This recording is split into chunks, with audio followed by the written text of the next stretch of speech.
You are listening to the Bitter Medicine Podcast on KWAZ Radio.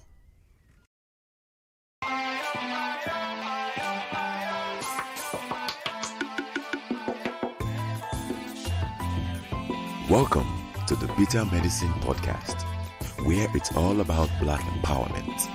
Our show focuses on Black news and entertainment, arts, science, economics, history, people, and strategies that uplift, empower, and motivate Africans within the diaspora. And now, your host, whose favorite color is black, Goku.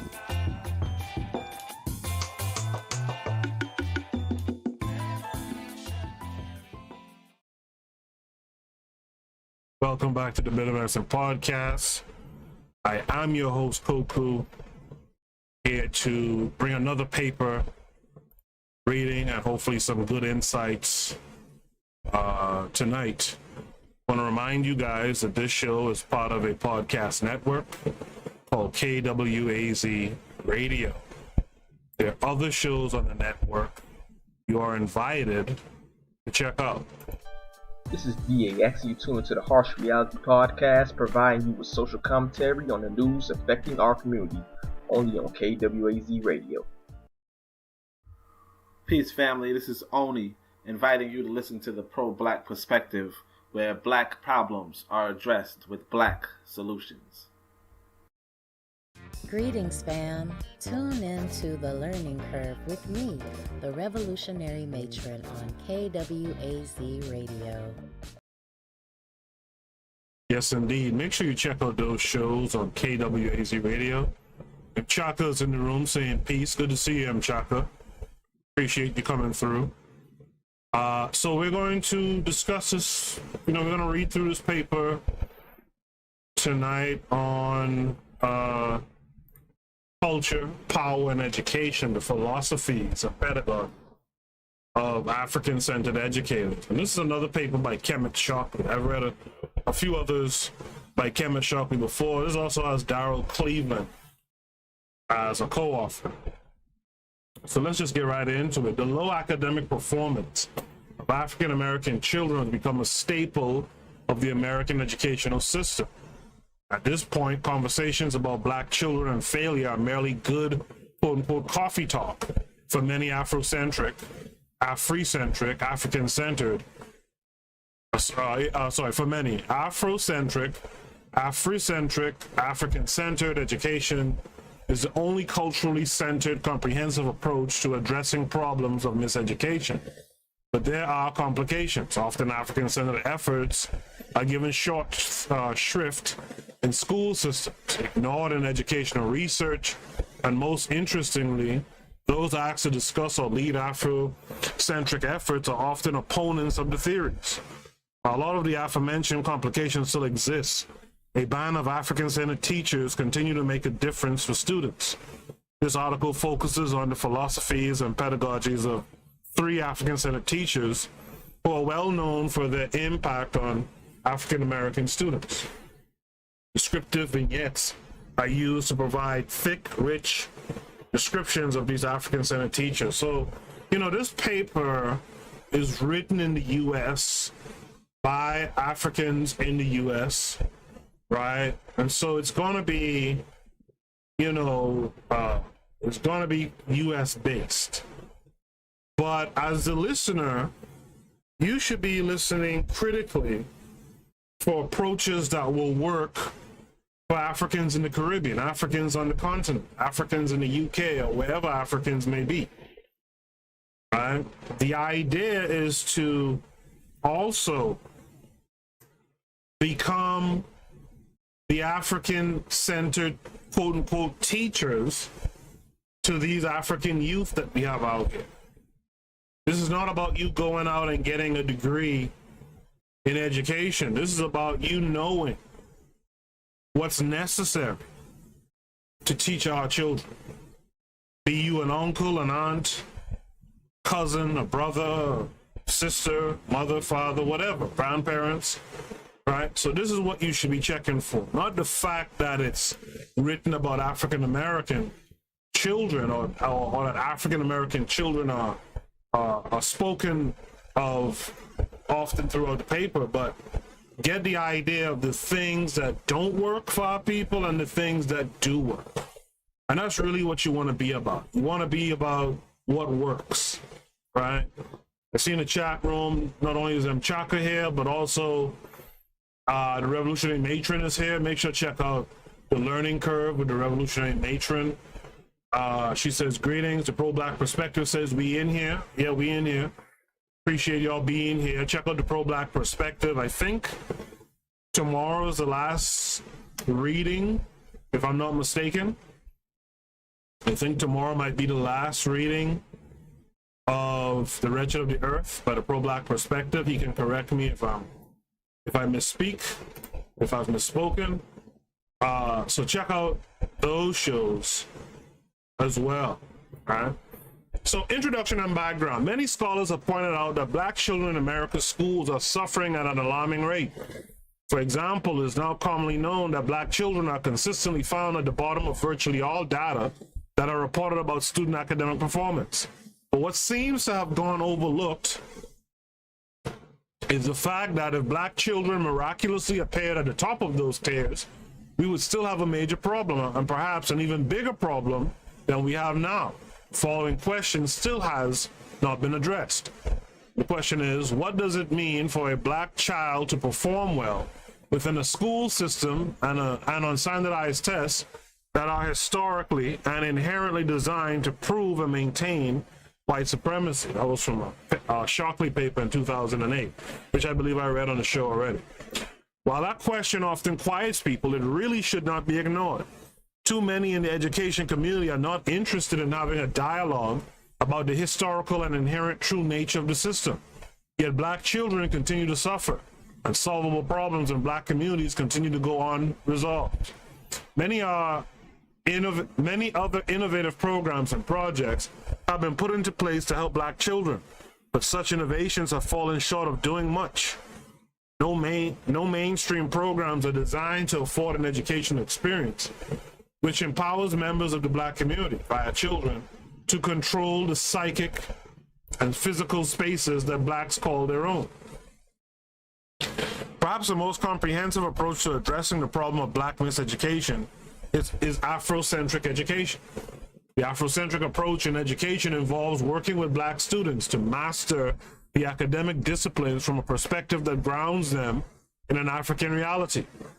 That means children are taught about events, places, people, and things with crucial reference to and in the critical context of the historical trajectory of people of African descent.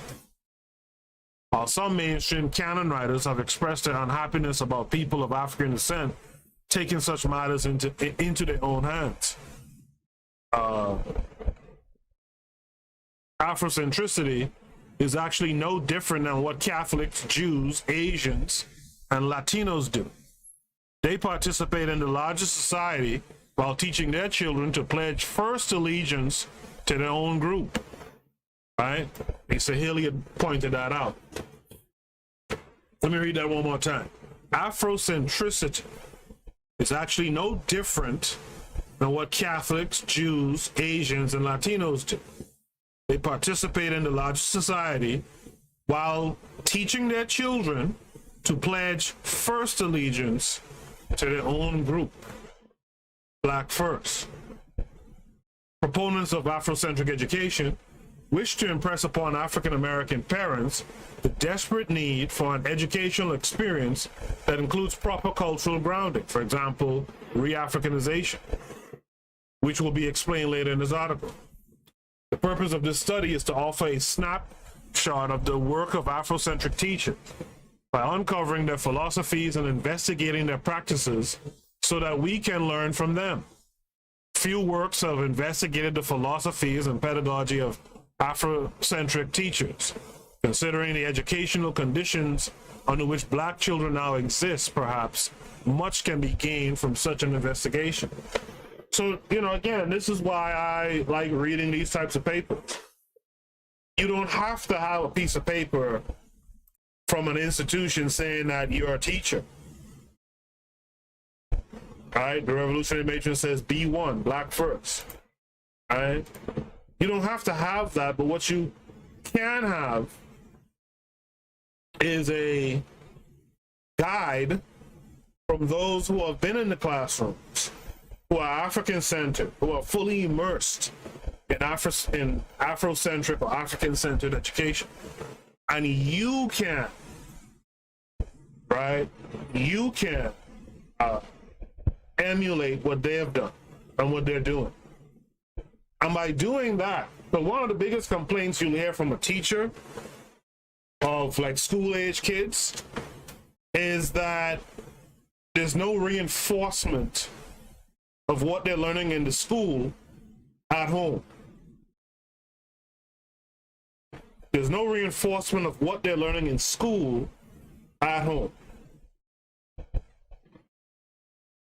And the thing about that is, if we are serious about changing the trajectory of all black, or black equals African people, we got to be serious about what we do at home. We got to be serious about reinforcing African concepts at home. And so, yeah, it's good to go to the public school system and learn how to read and write in school, but are you fostering that further at home? And are you making it African-centered at the same time? Right? So hopefully when we get to the profiles of these teachers, there's something that everyone who's listening to this can take away from it. Right? Bonsoir, Joni. Bonsoir. Right? There's something that we all can take from. Like, I know, some folks here, like even only to say from the pro-black perspective, he's homeschools his kid. Right?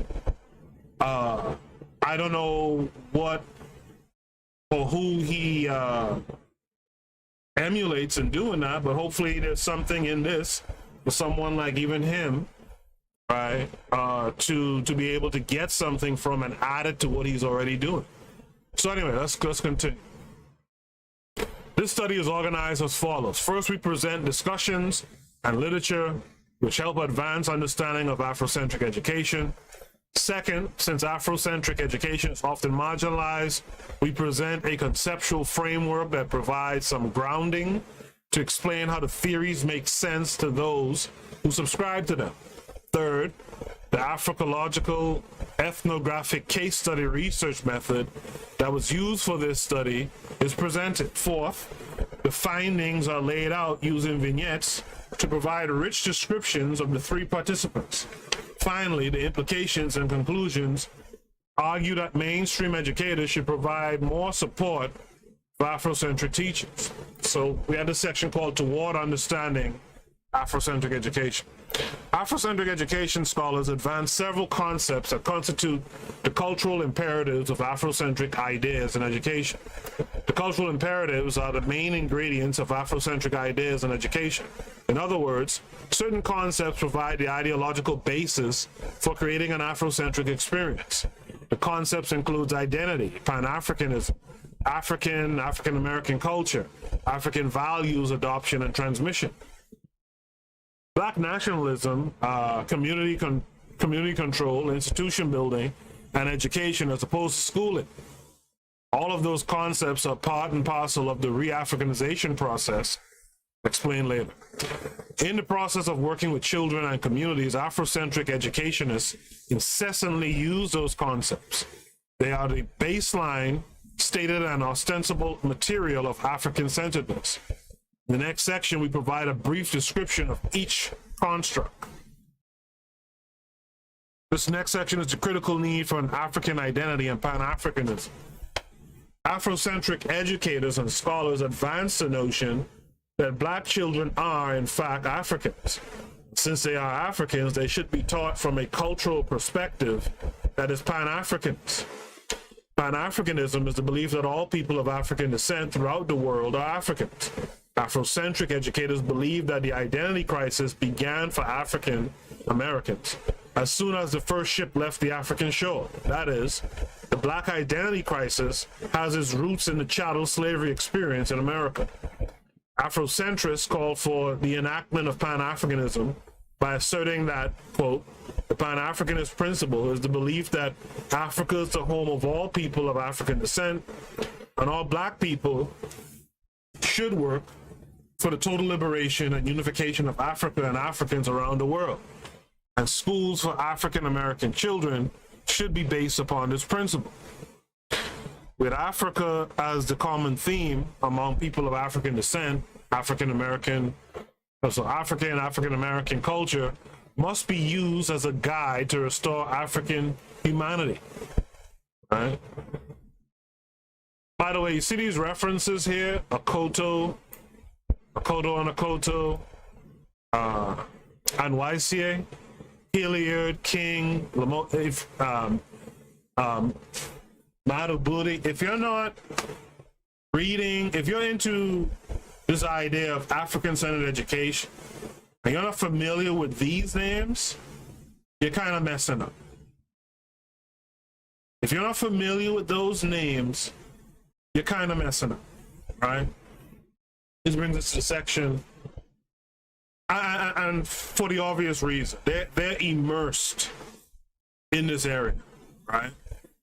This section is called Re-Africanization, African Culture and Values, Adoption, and Transmission. Afrocentric educators and scholars believe that children of African descent must be taught their African cultural heritage for the purpose of Re-Africanization. Before I go further, just for those of you listening live, perhaps, even those of you in the, those of you live and those of you in the playback, if we want to talk about teaching or reteaching reteaching diasporics, right, about African culture, what are like the top 3 things you think needs to be conveyed if you're going to quote unquote re-Africanize or reteach Africans in the diaspora of African culture? What are 3 things? Just 3 things. You guys let me know. Re-Africanization is literally the process of studying, observing, and eventually fully practicing an African culture. And this is why I said, if you don't know those authors that I mentioned 2 minutes ago, you're messing up, because they're fully immersed in this process. Traditionally, the ancestors of people of African descent have used various cultural practices and beliefs as guides to define, create, celebrate, sustain, and develop themselves. Afrocentric educationists purport that this long-standing tradition of using African culture in such ways is threatened because blacks are unaware of African cultures. According to Molefe Asante, another name you should know, blacks not knowing about cultures that have brought them thus far causes their images, symbols, lifestyles, and manners to be contradictory and thereby destructive to personal and collective growth and development. So let's go back in our memories for a second. Let's go back to those times, maybe a year and a half ago, when I was reading those papers on African culture, on Ubuntu and communalism, right? And even recently on communitarianism, right? The idea that our ancestors had was that, I am because you are. And that I'm no greater than the group, right? When you have that mindset, I'm talking thoroughly have that mindset, there's certain things, if you maintain that mindset, don't let this Eurasian philosophy and indoctrination schemes and whatnot take control of it. But if you really, adhere to that, right? Which, by the way, our ancestors, in a sense, didn't fully adhere to. And I'll explain that more in a minute, right? But if you really adhere to that,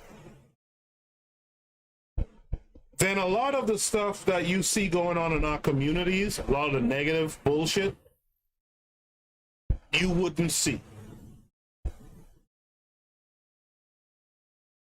A lot of the, you know, you go to a club to have a good time with your lady, you're walking through the crowd, and maybe you step on a dude's shoes, and he guns you down for stepping on his shoes. You wouldn't see that type of stuff, right? Now, our ancestors held those beliefs, and honestly, and this is why you have to question elders, and that includes elders who are ancestors, right? Because what they did was they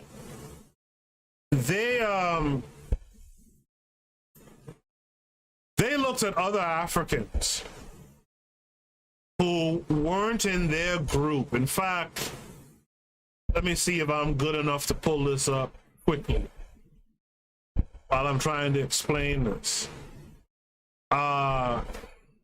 Someone today said something interesting, right?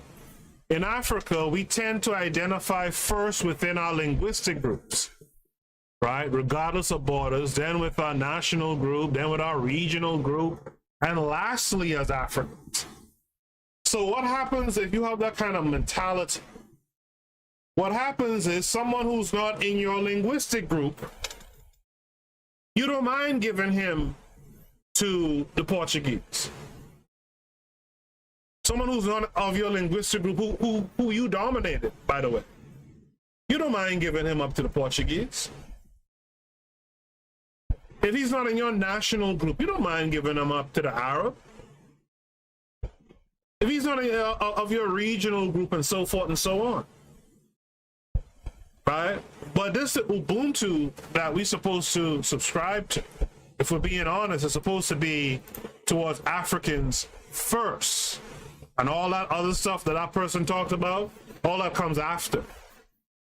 And that's the thing I want our folks to really start getting their minds right about, right? Put all that other stuff behind, man. Like, and let's focus on African peoples, right? To continue. Karenga's research included his study of several cultural groups on the continent of Africa as he attempted to find ways to concretely demonstrate what an African values system is and how much value systems relate to the cultures of Black people. In that same vein, Madhu Booty explains that our, quote, our survival lies in our ability to operate out of an African frame of reference based upon a proven value system that incorporates a sense of African love and responsibility, end of quote. This type of transmission leads to a sense of African nationalism, right? Again, look at the folks who are referenced, right? Ani, etc., right? Nobles, right? So Black nationalism. This leads us to a section about Black nationalism. In the chat room, though, we got Joni says, I remember when I was young, my grandmother used to teach about our history. So Joni, you're from Haiti. When you say our history, who's our exactly? Just to be clear. The learning curve, that's the revolutionary matron, says 1, racial pride, 2, group advancement versus individualism, 3, entrepreneurial skills. I can buy that. By the way, you guys, make sure you hit the like button. Got more viewers than likes. Make sure you hit the like button while you're here. All right? Yeah, so Black nationalists, Afrocentric educators and scholars believe that wherever Blacks happen to be in the world, they constitute a nation or a nation that is within a nation, and that concept is called Black nationalism. Black nationalism requires that Blacks develop a sense of agency toward fixing the problems within their own community. So You know, that idea of the nation, a nation within a nation, we got to come off that too. We have to come off of that too. All right? Right now, I'm speaking to you in English. You're hearing me in English, right? Which means you also understand and probably speak English as well. And the reality of it is that one of the things about nationhood and having a nation is you have a language that connects you to your nation and your government. And I posted this earlier on Twitter today, but like Garvey asks a question, where is the black man's government? Because there is none, really. We speak languages. We are distanced from an African nation, and so therefore we speak different. And right now we're speaking someone else's tongue, right?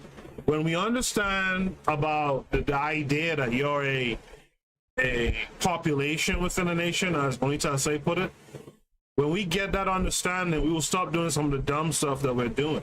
Imagine a African, you know, black equals African Brit in the UK talking about they're in a nation. You know, they have a black nation in the UK. It's silly. They're mightily and heavily outnumbered out there. You think the percentages are bad in the US? Look at the UK. Look at the UK.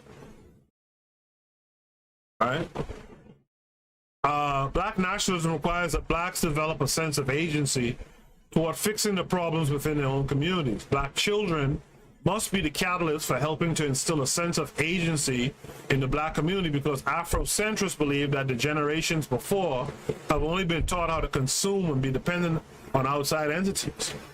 Agency eventually leads towards nation building.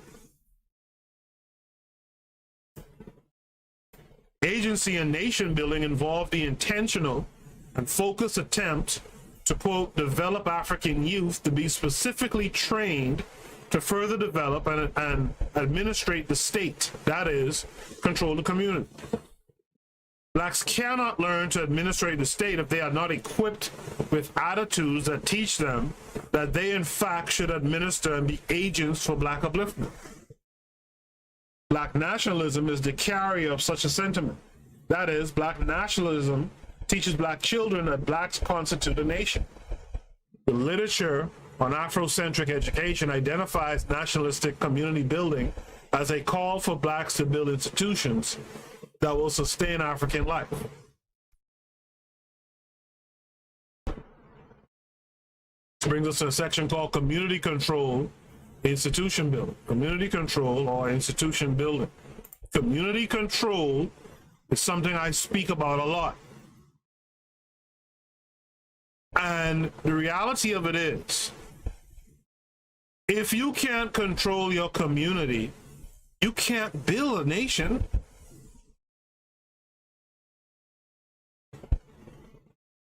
If you don't know how to quell the nonsense in your community, you cannot build a nation. Press 1 in the chat if you agree with that. Press 2 if you don't. I see we got Kevin Carre 42 in the room. Greetings to Kevin Carre, good to see you. Joni said it was Haitian history or IET history. You know, which is great too. You know, wherever you're from, you should know your black history. Wherever you're from, you should know your black equals African history though, right? We need to start getting a little bit deeper with some histories of the continent itself. So community control / institution building. Afrocentric educators and scholars hold and maintain that there can be no true Afrocentric education unless and until people of African descent create and control the institutions within the black community. Institution building involves creating the necessary agencies that are designed to impart knowledge, skills, values, and attitudes necessary to survive and progress. Right? The assumption made by Afrocentric educationists is that Black-owned and controlled education systems will eliminate the injustices and miseducation of the present educational system and create a strong basis for change in the lives of people of African descent. It follows, though, that since the adults in Black communities have been miseducated, a process of reclaiming responsibility and self-resurrecting the community must take place in schools for generations to come. Let me read that sentence one more again. It follows, though, that since the adults in Black communities have been miseducated, a process of reclaiming responsibility, like self-responsibility, and resurrecting the community must take place in schools for generations to come. Afrocentric educators worry, though, because schools train, they do not educate. Let me read that again.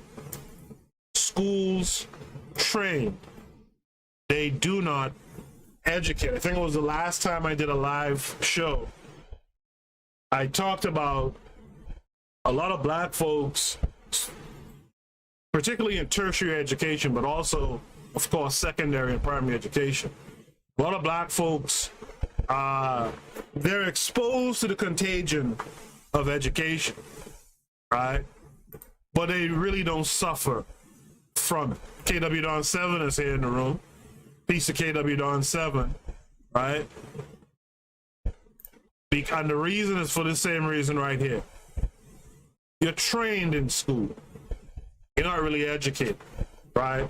Education is something that you need to work on within yourself and within your community, right? So that brings us to the section called education as opposed to schooling. Afrocentric scholars distinguish between education, which is a transformative process that leads towards skill mastery and knowledge of oneself, and training, which is a process of learning how to get along in a system. True education offers students knowledge of how to administer within their own communities and how to solve the problems therein as well. All right? In his 1994 book, Suja skillfully explains the difference between education and schooling, while also highlighting the detrimental effects when we mistake one for the other. The schooling process, so this is the excerpt I'm reading. The schooling process is designed to provide an ample supply of people who are loyal to the nation state and who have learned the skills needed to perform the work that is necessary to maintain the dominance of the European American elite in its social order. For African Americans, individual success in schooling is often simply a matter of demonstrating one's ability to represent the interests of the European American elite. Through such a process, African people as a group are able to derive little benefit from the schooling of our members, and even then it is most likely to be in the interest of the European American elite for us to do so. I mean, where's the lie?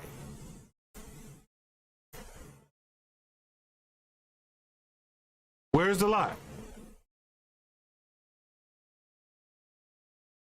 Right? Where's the lie? So Joni R in the chat says, forget the adults, let's focus on the children. I get the sentiment. The problem with that is you gotta get the adults to teach the children. And the other problem with that is, you know, whether we like it or not, adults are the examples that children follow. I remember when I was growing up, my grandparents raised me.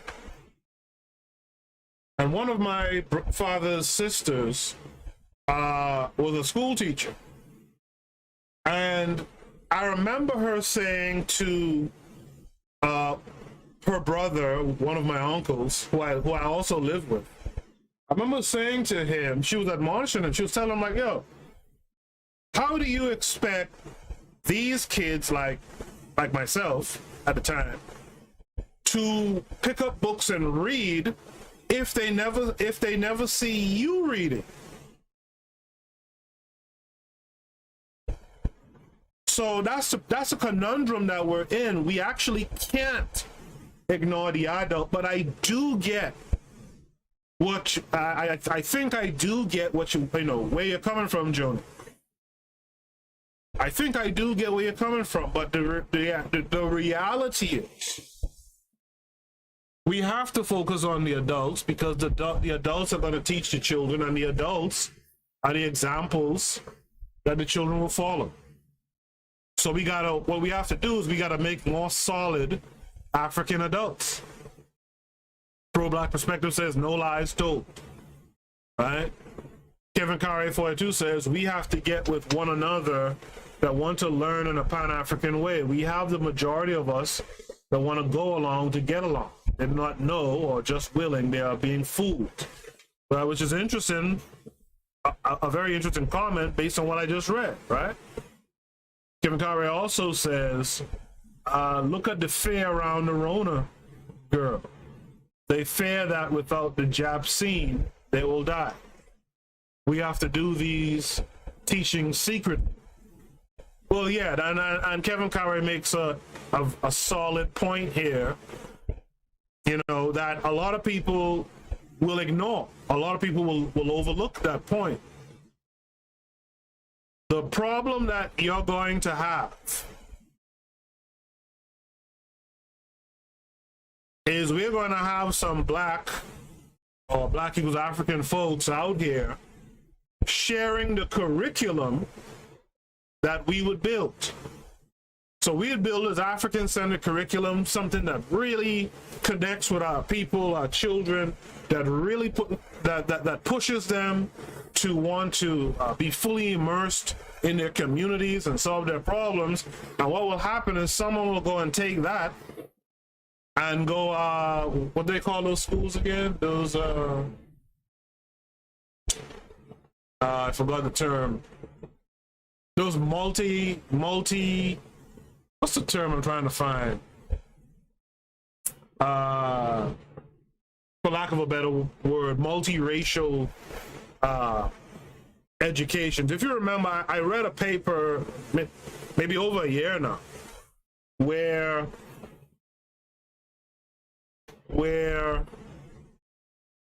they were teaching all these different kids, Asians and Hispanics and all this shit. They were teaching them like Garveyism.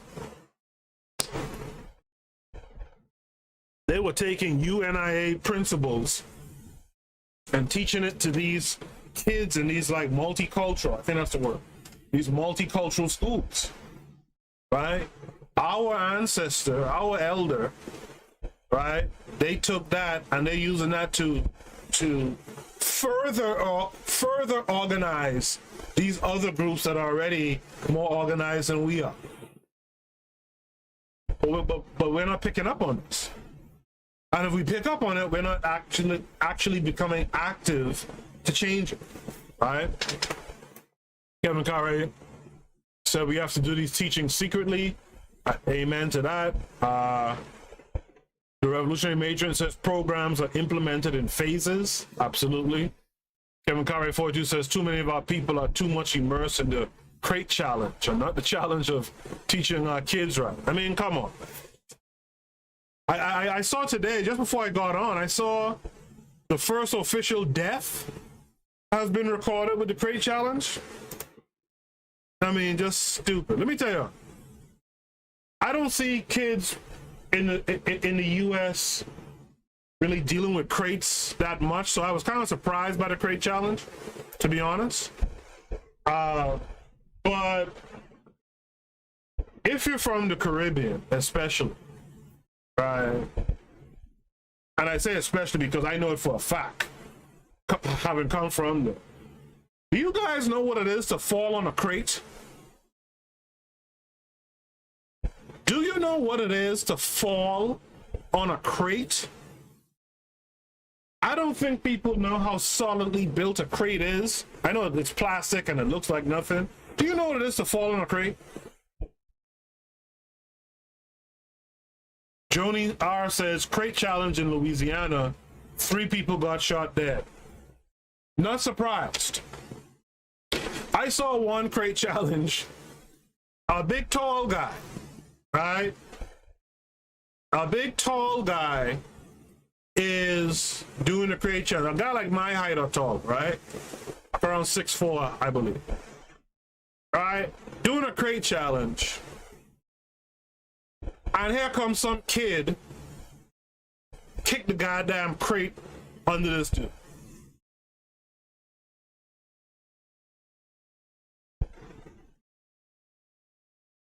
I'm not sure if I should read the pro-black perspective last two comments, but I mean,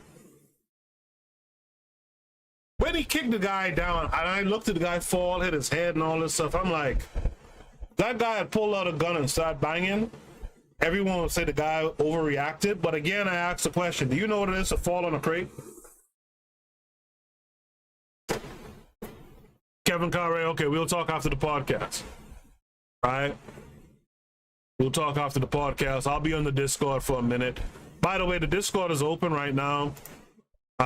If you want, you can hop on the Discord. You can hop on the voice channel on air. And you could voice any opinions you have about the reading as as we go along. But let me continue because the paper is fairly lengthy. I don't want to have you guys here all night. Right? So again, that excerpt from Shuja, right, from his 1994 book, There's No Lies Told Him. Right? Individual success in schooling is often simply a matter of demonstrating one's ability to represent the interests of the European American elite. Whenever you see these, you see it on social media, the first black equals African person to do this and to do that, I always say, well, that's probably a seller. Real talk. Probably a seller. Unless it's a race or some shit like that, but it's probably a seller. Right? To continue, it is improbable that the education that blacks receive in public institutions will ever reform itself to the point that blacks receive the tools that are necessary for them to have agency over their lives. For this reason, Afrocentric educationists call for a revolutionary reconceptualization of black education. This reconceptualization is anchored by the concept of Re-Africanization. Right? So, conceptual framework, right, is the next section. Re-Africanization calls for people of African descent to reattach themselves to African cultures. Although African culture is understood as non-static, the traditional practices of continental Africans are viewed as proper cultural examples for people of African descent. Let me interject here and say this. If you don't know your original tribe and people from the continent, we at least know that we mostly, those of us in the diaspora, we mostly come from West Africa. Find you a map of West Africa, point at it, blindfold, point at the map, and that's your people now. That's the culture and those value systems. That's what you will do your research on, right? The question of which African culture one attaches to is of little concern. Oh, see, I just said that shit. Is of little concern to those in favor of the Re-Africanization because they maintain that any cultural attachment to Africa would be more beneficial than Western culture is because it alienates black children from themselves. The 3 broad overlapping stages of Re-Africanization, including rediscovery, historical recovery, redefinition, cultural reaffirmation, and revitalization, national liberation, constitute the phases that people who are committed to Re-Africanization go through. The 3 stages indicate crucial aspects of what is considered to be a return to African cultural practice.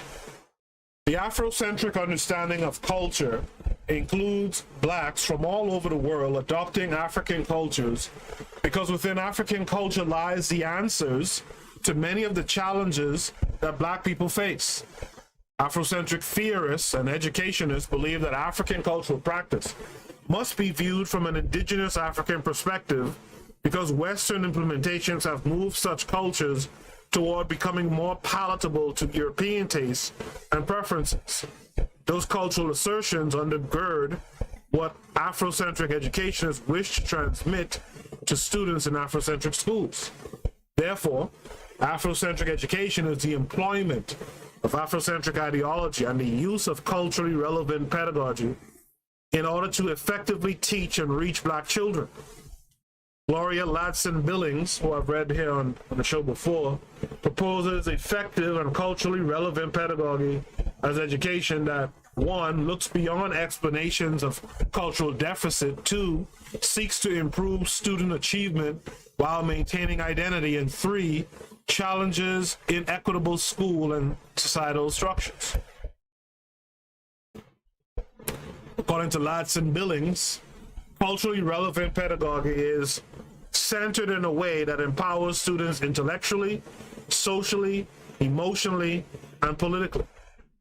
While Ladson-Billings calls for transformation of the public education system through the use of culturally relevant methods, Afrocentric educationists do employ culturally relevant methods, but generally do not petition or seek redress from the American public education system, because they believe it to be the responsibility of black people to solve their own problems.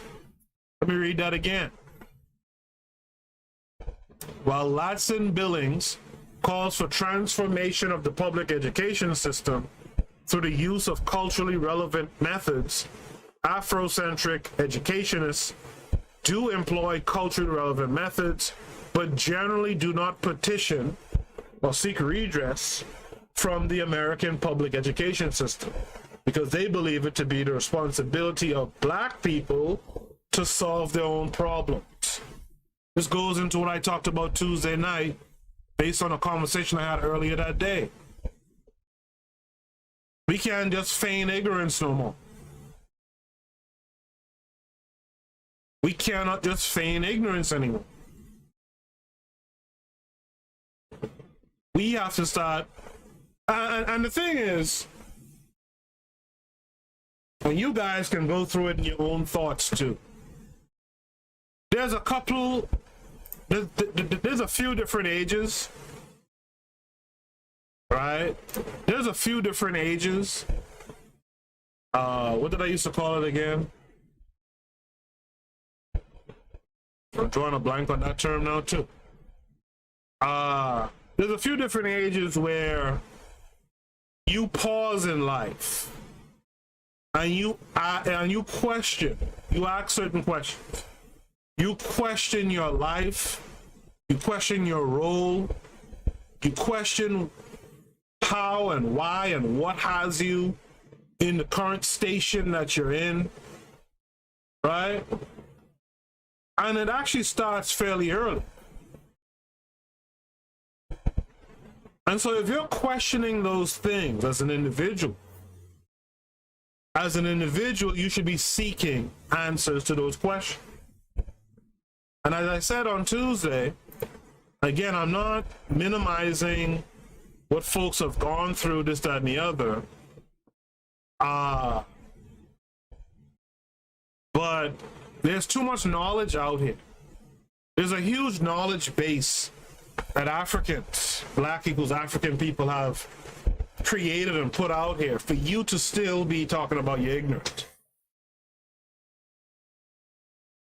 Right? So it's time for you, if you thought about your life and where you are and why you're here and this, that, and the other, you should have thought about your problems as a black equals African person as well. Right? But I'll table that discussion for a later day.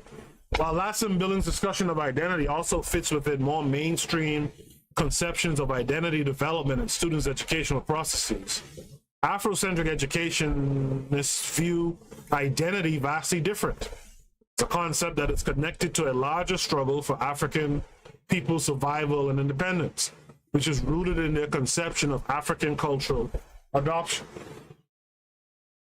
This section here is called Afrocentric Education in Practice. Afrocentric education is the implementation of African cultural ethos into the educational process. Afrocentric teachers conceptualize the educational process in vastly different ways than the majority of American public school leaders. While their conceptualizations are different, Afrocentrics do not argue that they are necessarily better for everyone, just better for African American students. Several authors pointed to the benefits of Afrocentric schooling. In the past, researchers have indicated that some students in schools which have been the most challenged have adopted Afrocentric education ideas and methodologies to completely transform and become the most competitive institutions within school districts. I remember reading Asa Hilliard himself and a few others, I guess with a few others, actually did that, right? In Michigan, Wisconsin, and Missouri, Afrocentric education methods were used to raise students' standardized test scores and overall achievement ability. Schools such as Sankofa Shul in Lansing, Michigan, Malcolm X Academy in Detroit, Michigan, and Chick Elementary Charter School in Kansas City, MO, all Afrocentric institutions, have all successfully moved from the bottom tier within their respective states to the top tier, right? The matron, the revolutionary matron, is in, I want to say, the state of Michigan. I'm not going to say the city, but matron, have you heard of those schools in your lifetime? All right? Have you heard of those schools in your lifetime? Afrocentric education includes theoretical and practical methodologies that involve many of the centuries-old ways that Africans approach education. Considering the poor performance of African American children in public schools across the country, more work must be done to understand the methods and philosophies of Afrocentric educators. This paper utilized Africology and critical ethnography to capture the philosophies and pedagogies of 3 Afrocentric educators. So here's the methodology.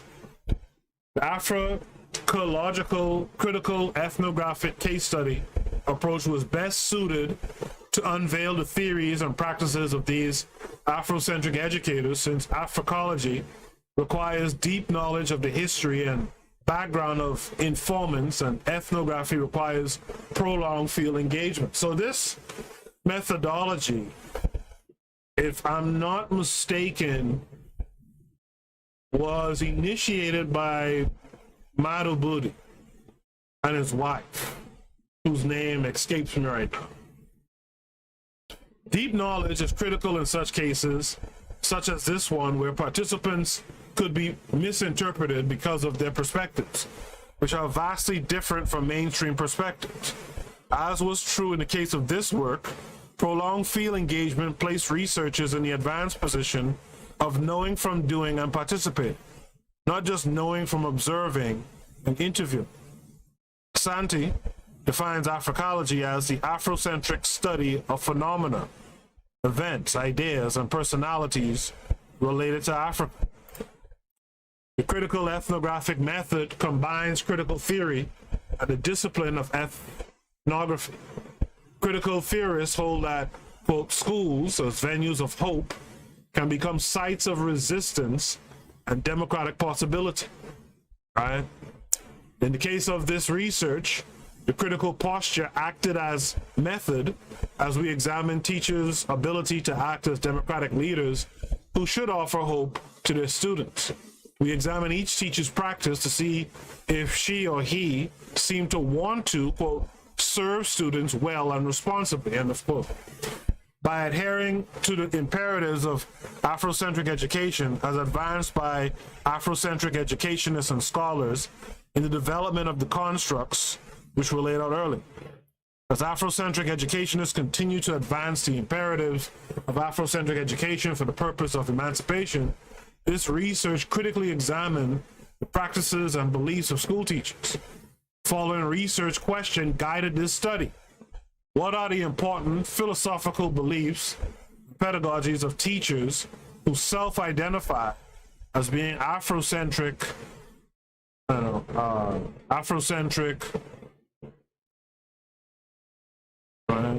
don't know why that's repeated 3 times, but okay. So this brings us to the section called case selection. In the chat, Joni R said, my thought process aligns more with Ethiopians, East Africans. All right, get down. I guess you like me, you like injera bread and whatnot. I mean, that's one of my favorite African foods to eat, to be honest. Kevin Cartwright 42 says we have to leave these people that want to go along to get along behind. It only serve to betray and destroy the future of our people. And the thing is, most of our people, if you get me bad, I'll tell you, 80% of our people are these get along, go along to get along people. I would say 80% of our folks who look like us, anyway, are these go along to get along people. Case selection. Each of the teachers in this study is well known in their respective communities as being effective educators. 2 of the participants, Baba Akiel and Mama Binta, are school leaders as well as full-time teachers within their respective institutions. Baba Akiel has been teaching at National Afrocentric School, NAS, for 30 years, and Mama Binta has been teaching at Charter Road Afrocentric School, RC, for 10 years. Prior to that, she taught for nearly 20 years at an Afrocentric private school.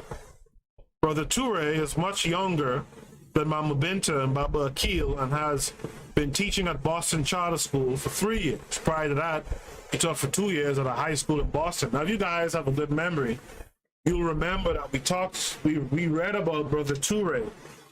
Again, another Kmt Shockley paper, but we read about Brother Toure in particular in a previous episode. If you haven't looked that up, if you haven't heard it, make sure to look it up. I'll try to remember to attach it at the end of this episode. These days, because I do these live shows, I always forget that there's a function where you could attach previous shows to the current one at the end of the show on YouTube. To continue, Brother Toure, these 3 educators were chosen because 1, they are very well known in their communities for their work with children. Baba Akiel and Mama Binta are also founders of the schools in which they teach. 2, all 3 of the teachers in this study embraced the notion of being Afrocentric. They believe that Afrocentric teaching is the best type of teaching for Black students. And 3, they are accessible for observation and interviews throughout the study. So this brings us to data collection and analysis. In order to document their philosophies and practices, each teacher agreed to participate in both formal and informal interviews as well as classroom observations. During the interview phase, teachers were asked questions such as, what is an Afrocentric teacher, and do you self-identify with all of the precepts of being Afrocentric? What kinds of things do you do in your classroom to create an Afrocentric learning experience? Why do you teach from an Afrocentric perspective? Observations were conducted over a 4-year period with over 60 visits to NAS and RC. Observations were conducted for 1 year at BCS, which resulted in 15 visits. Brother Toure was also observed for 1 semester, 8 additional observations, after he relocated to Washington, D.C. NAS is an Afrocentric private school in Washington, D.C. RC is an Afrocentric public charter school in D.C. And BCS is a public charter school in Boston. that is not billed as being Afrocentric. That is not billed as being Afrocentric. This is an ongoing broad study of Afrocentric education broadly that began in 2002. This specific investigation of teachers' beliefs and pedagogies began in fall 2005. Data were retrieved by means of classroom observations, attending Afrocentric education meetings and conventions, such as the annual Return and Retrieve It Conference at NAS, the Council of Independent Black Institution Conferences, and the Afrocentric Education Leadership Roundtable.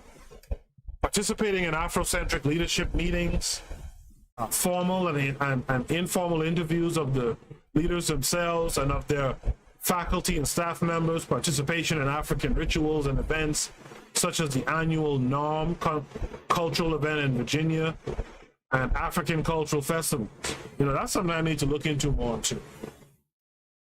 And joining an Afrocentric parent community collective started by Brother Toure at BCX. Data were secure in an electronic notebook.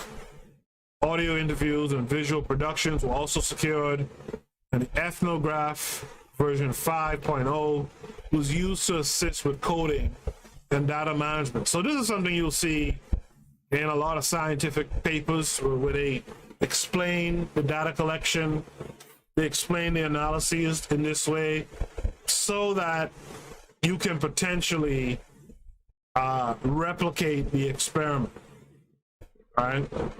They give you enough information to be able to replicate these experiments. So I see Yemi Yemi has joined us saying hello room. Hello to Yemi Yemi. She was here, played an integral part in the chat room the last time we had a live stream. So greetings to Yemi Yemi. Yemi Yemi, not to put you on the spot, but are you in the Eastern Standard Time Zone or some other time zone? I noticed, I asked that not for Yemi Yemi per se, but I noticed that I will, I always start shows at 8 p.m. EST. And again, I'm not trying to point out Yemi Yemi here, but I notice a lot of folks will show up at 9. And I'm talking like religiously show up at 9, right? So findings. In this section, 3 vignettes of teachers' practices are presented. Embedded herein are also revelations of these teachers' philosophies. Brother Toure is a self-labeled Afrocentric middle school teacher who attempts to reach his students by getting them excited to learn about all the accomplishments of people of African descent. Mama Binta is a well-known Afrocentric educator who carries a philosophy that Afrocentric knowledge and education should be seen as very basic steps towards restoring that which was lost during the historical periods of African subjugation. Baba Akiel is an extraordinary, well-known Afrocentric educator, as well as a leader in the Black community. His work with students features patience, understanding, and constant displays of wisdom amid his unassuming personality. Something to strive for. Included in each vignette are teachers' philosophies and observations of their teaching practices. So Brother Toure is perhaps the most energetic teacher I've ever seen in a classroom. One of the most intriguing things about him is that his students connect with him so deeply.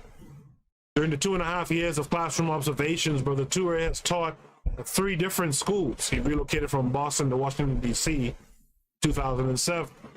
Students from prior institutions where he has taught constantly call on the phone telling him about what is happening in their lives, giving him updates and telling them how much they miss him being their teacher. 1 year of observation of Brother Toure occurred as he taught middle school students in Boston at Boston Charter School. There were 250 students and the school has grades 6 through 8.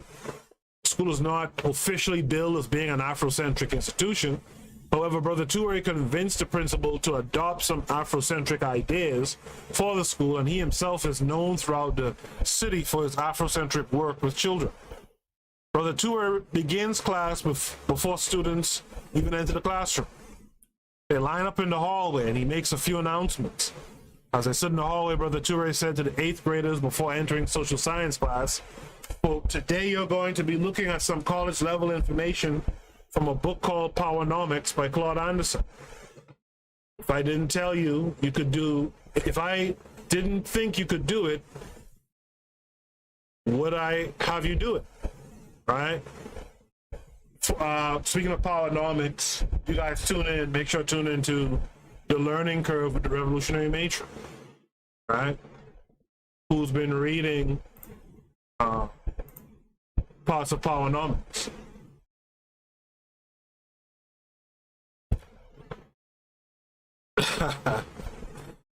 A few other people have joined. Yemi says she's in the EST. She says, well, I'm getting off of work and I'm on the train. Okay, well, I appreciate you tuning in upon getting off of work. I appreciate that. Erzuliism says, yo, I'm here. Peace to Erzuliism as well. Erzuliism being here is a good thing too. As you guys know, I interviewed Erzuliism on the show before about his film, The Raging Elephant. Erzuliism has shared the film with me. I can share the film with you guys on the Discord. I won't be sharing it on YouTube. I'll share the film on Discord. We'll have a movie night. Now, when that happens is going to be determined by when both myself and Erzuliism are available. And I say that because, being that it's Erzuliism's film, I would like him to be there and do a Q&A, for when you guys have watched the film. So I'm looking at a Friday. Tomorrow might be too soon. I don't know. That depends on Erzuliism. But perhaps maybe next Friday is better. I'll let him let me know, and I'll let you know. Right? The Pro-Black Perspective saw The Raging Elephant. I didn't know that. Cool. I didn't know that. That's cool.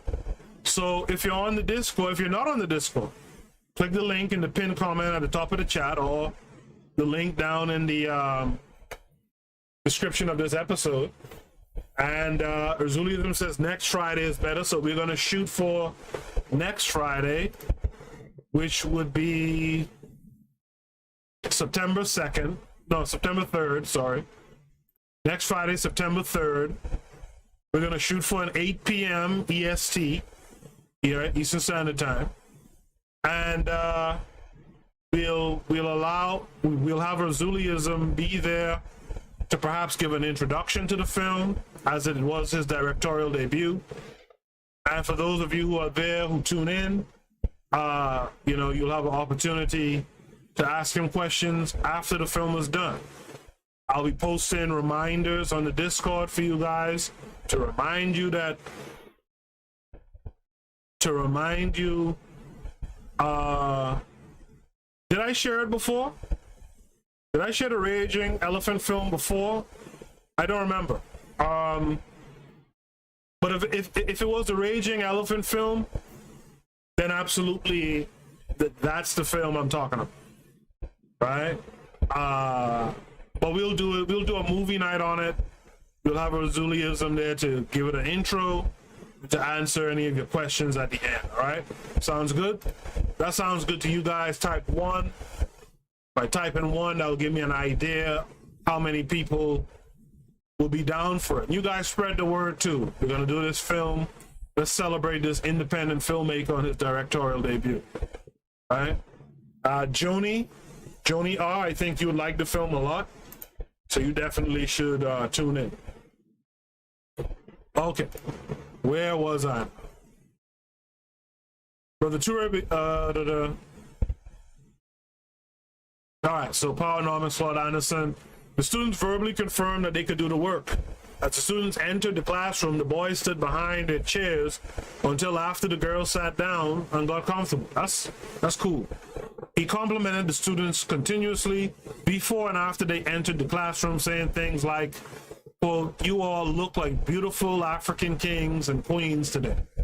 End of quote. And after Kim dropped her books, he said, Asante, thanks, Brother Andre, for helping out Sister Kim. All right. Once the students were seated, he began talking about Roman numerals. He interrupted himself from the lesson and said, all right, stand up everybody and raise your hands in the air. Repeat after me.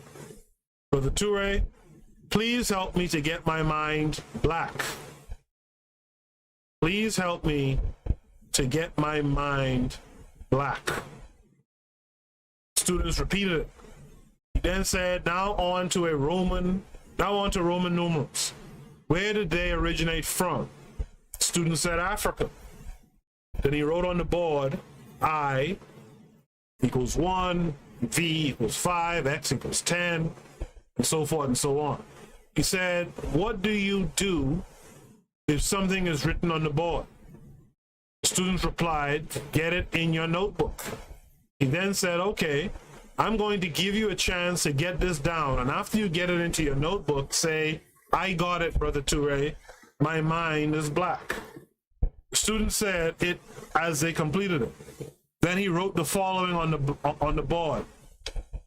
XVI, CCXXII, IV, XD, XXL, and all, and you know, these all are questions. Like what do they equal, right? He went around checking students' answers. He spoke with the students individually about what they were writing. Brother Toure solicited for volunteers to come to the board to solve the various number problems above. As students volunteered, he tossed markers to them, some from behind his back. Students went to the board and solved.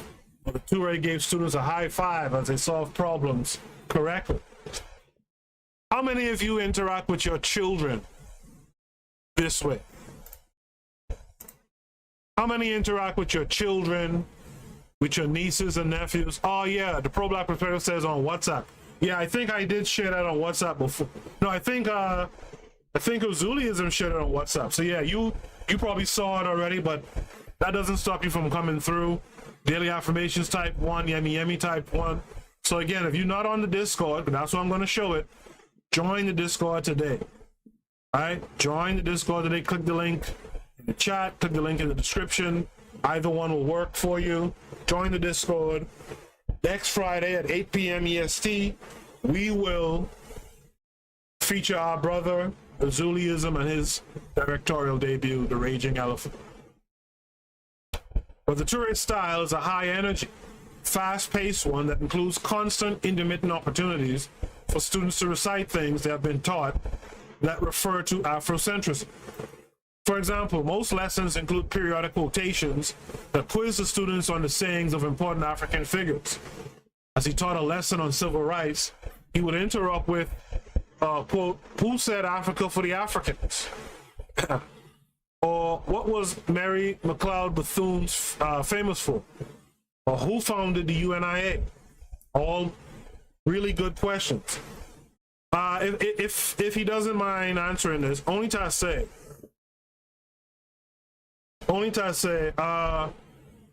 do you do this kind of stuff akin to Brother Toure with your kid? No, you know, no judgment either way. I'm just curious.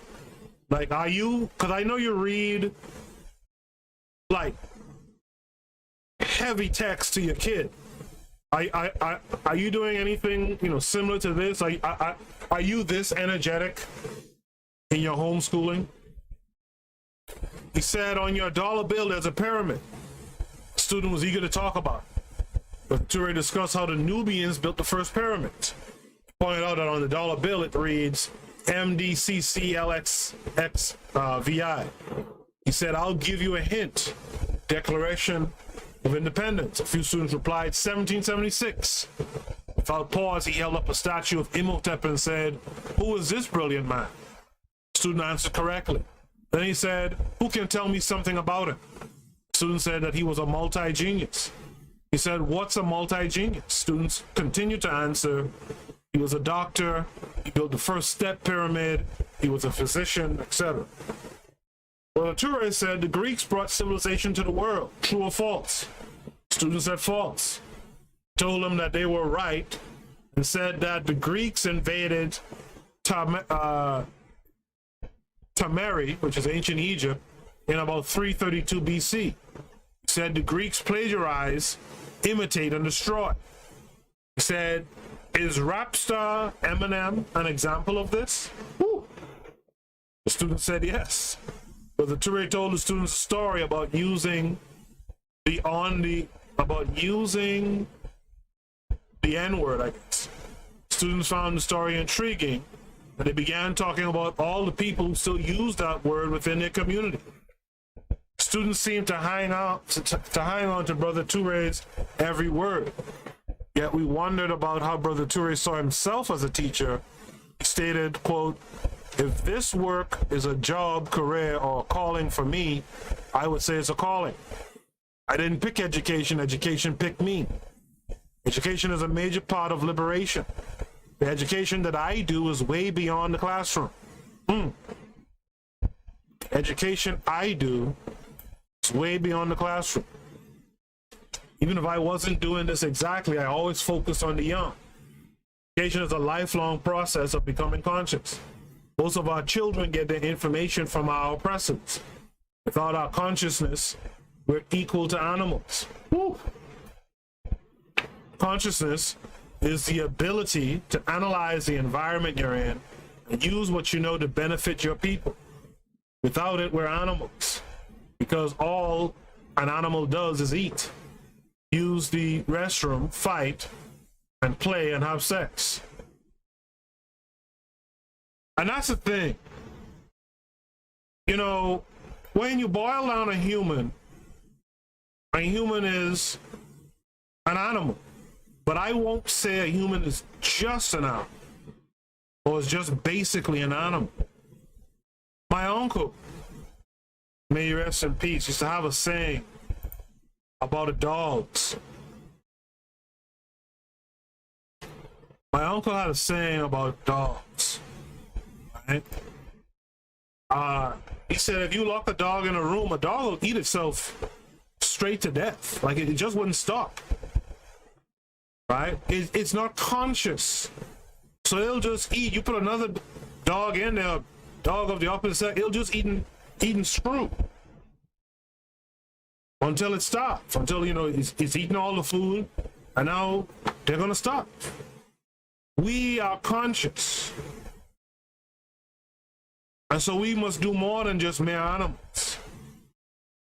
We gotta do more than just eat, shit, fight, and play around and screw. And unfortunately, that's a lot of what we see in our communities. Remember I talked about the 80-20. Right? And that's because when you look at who's doing that, oftentimes a lot of it is people who aren't really conscious. But I'm sorry, I kind of interrupted what this brother was saying here. Without it, we're animals, because all an animal does is eat, use the restroom, fight, and play, and have sex. With my consciousness, I think about how I must have food for others. Instead of trying to have sex when I'm human, I'm trying to father children. Instead of sleeping, I'm planning and organizing to figure out who the enemy is, how he works. I bring all that to the classroom to try and be someone that our students can model. Be someone, be an African that our African children can model. Be someone, be an African that our African children can model. Right? In the chat, the pro-black perspective says, I plead the fifth. I plead the fifth. He says, I think those are older kids, if I had to guess. Well, yeah, I mean, in Brother Toure's case, he was teaching 8th graders, as the paper mentioned, right? You know, I think I understand what the pro-black perspective is saying, because I remember when my kids were little too, you really couldn't be clowning around with them kids when you're trying to teach them. Like you have to kind of be kind of stern and to the point and strict, right? When kids get through that early period, that 4, 5, 6-year-old period, and they get into those higher grades, like what they call middle school out here in the States, you can start being a little bit more interactive and uplifting, you know, all that kind of stuff, in my opinion. Joni R says, I think you hit the nail on the head. I'm not sure which nail I hit, but I'm glad I hit it dead on the head. All right? Not sure which one I hit, but I'm glad I hit it dead on the head. All right, Brother Toure's energy and his youthful vitality are attractive to students. And that's what I'm saying. Like, that vitality, that kind of youthfulness, that goes well with children of a certain age. If children are too young, it just comes across as like not clownish to them, because they love it, but they won't take the learning serious, or as serious as they should. Several of his students were asked what they thought about him as a teacher, and every student has said that he was their favorite teacher. When asked why he was their favorite teacher, many of them say that he is the only person who actually teaches them something. Brother Toure has taken his students to Africa. Wow. He engaged them in competitions with students from other areas throughout Boston. For example, they debated a wealthy prep school in Boston on matters related to history, and they were able to defeat students from that school. The school where Brother Toure taught in Boston is a relatively poor, all-black public charter school where many students receive free lunch. However, even with those factors, Brother Toure has been able to get his students to memorize facts about Africa. And he has made them excited about gaining cultural knowledge. Many who work with him believe that he has a special gift to work with the children. However, he believes that a teacher of black students must simply love black people, an idea that is very familiar to other Afrocentric educators, such as Mama Binta. Mama Binta has been an Afrocentric school leader and educator for 33 years. She was one of the first to start an Afrocentric private school in Washington, D.C. Mama Binta founded CLAR, Afrocentric Private School, 33 years ago. 10 years ago, she founded CR, Afrocentric Public Charter School. Mama Binta served as teaching principal of CLAR for 22 years. She is now a teaching principal at CR, Public Charter. That is, while Mama Binta works as a principal of the school, she's also teaching there full-time. But sometimes she teaches a little less than full-time. One of her most distinguishing characteristics is an attitude that Afrocentric education just makes common sense. As she always says, Mama Binta's teaching practices have been formally or informally observed regularly for the entire 10 years that she has been teaching at CR Public Charter School. While Brother Toure and Baba Akiel both use a lot of African proverbs and references to great leaders, Mama Binta's approach is much more subtle. In fact, one can almost feel that she truly believes what she has said. Quote, Afrocentric education for black children is like bird education for birds, dog education for dogs, or chicken education for chickens.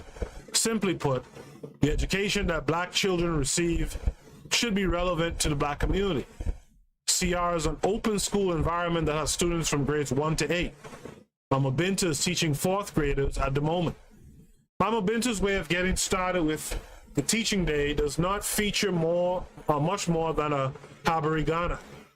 Just Kiswahili for what good news do you have? Her connection to students differ from Brother Toure in that it appears more relationship and or situation oriented. During one lesson, after she greets the students, she asks them to look at the overhead projector where she has presented some math problems. 4th graders seem familiar with her process, yet a few students, such as Maya, wish to focus on other things, such as talking with their neighbor. Mama Binta is sitting down, hunkered over a worksheet, close to another student while she begins instruction. She says, okay, Maya, what are you doing right now? Maya answers, working, and then she gets to work. Then Mama Binta says, Tonio, and sufficient. Are you ready to learn? They answer affirmative. Mama Binta says, okay then, Antonio, go on up to the projector and show us how to master addition by solving the first problem. Tonio demonstrates, I notice the language she used to encourage Tonio, that he is able to master mathematics, not just do math problems. Mama Binta says, nice job. Now Maya, why don't you try number 2? When Maya finishes with the wrong answer, of course, Mama Binta says, see, when you're back there talking to your neighbor, you sometimes miss out on how to carry numbers. She says to the class, 4 from 6 I cannot take, so I do what? They respond, borrow 1 from the 5. Not everyone responded. So she said, I do what? Then the full chorus, borrow 1 from the 5. Mama Binta says, what did you do, Maya? Maya explains, I didn't borrow 1 from the 5. Mama Binta goes over and sits next to Maya and works a problem with her. About a minute later, Mama Binta works another problem on the overhead with all of the students. Now, I want to point out here, Mama Binta seems to be teaching according to how, you know, the public school system teaches math. I'll tell you, when I was a kid, that borrow the 1 from the 5 stuff was like, what?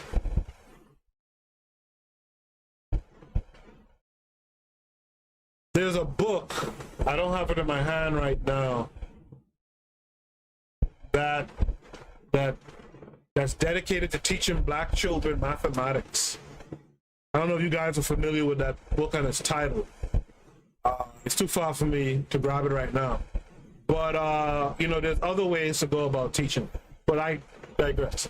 RC is a relatively small school of 100 students from grades pre-K through 8. There are 3 big open work areas, 2 office spaces, and a couple of conference rooms. Unlike many Afrocentric schools, CR presents a much newer environment, yet like many Afrocentric schools, the environment is very colorful with red, black, and green walls. An African flag flies outside the school. African flag flies outside of the school. Walking into CR, it looks more like a doctor's office than a school until you proceed down the long corridor where you see the first big workspace. Along the walls are laminated pictures of African American leaders such as Dr. John Henrik Clark, one of Mama Bintu's favorites, Malcolm X, Rosa Parks, Ida B. Wells. One of the distinguishing characteristics of CR that is a bit different than many Afrocentric schools is that there are many of the same posters that are used in public school settings hanging on the walls as well. For example, there are posters with European American children making educational statements hanging on some walls. However, most of the posters feature people of African descent. The environment at CR matches Mama Bintu's views about culture. Whereas Brother Toure is much more nationalistic in his tone and tenor, Mama Bintu presents more interest in cross-cultural learning. And so you see how important the teacher is to the student? Not just in the transmission of education, but in the transmission of overall knowledge, right? And how you carry yourself. However, she believes that learning itself, however, she believes that learning about oneself is primary. In an attempt to understand how she views cross-cultural learning, African cultural learning, Mama Binta was asked if she thought students needed to be completely steeped in African culture, or if they should be exposed to something more cosmopolitan. She responded, this is a quote, you know, cultures need to close ranks with their children so that their children begin to know who they are. So she knows what's going on. So it's good as you go on in life to be exposed to other cultures. That's excellent. But to be taught by your own culture is especially important. And any group of people, be they Latino or Asian or whatever, in a country that is a melting pot, you have to be something to melt from. So helping a child to understand who he is, he must have a love of himself, be empowered by who he is.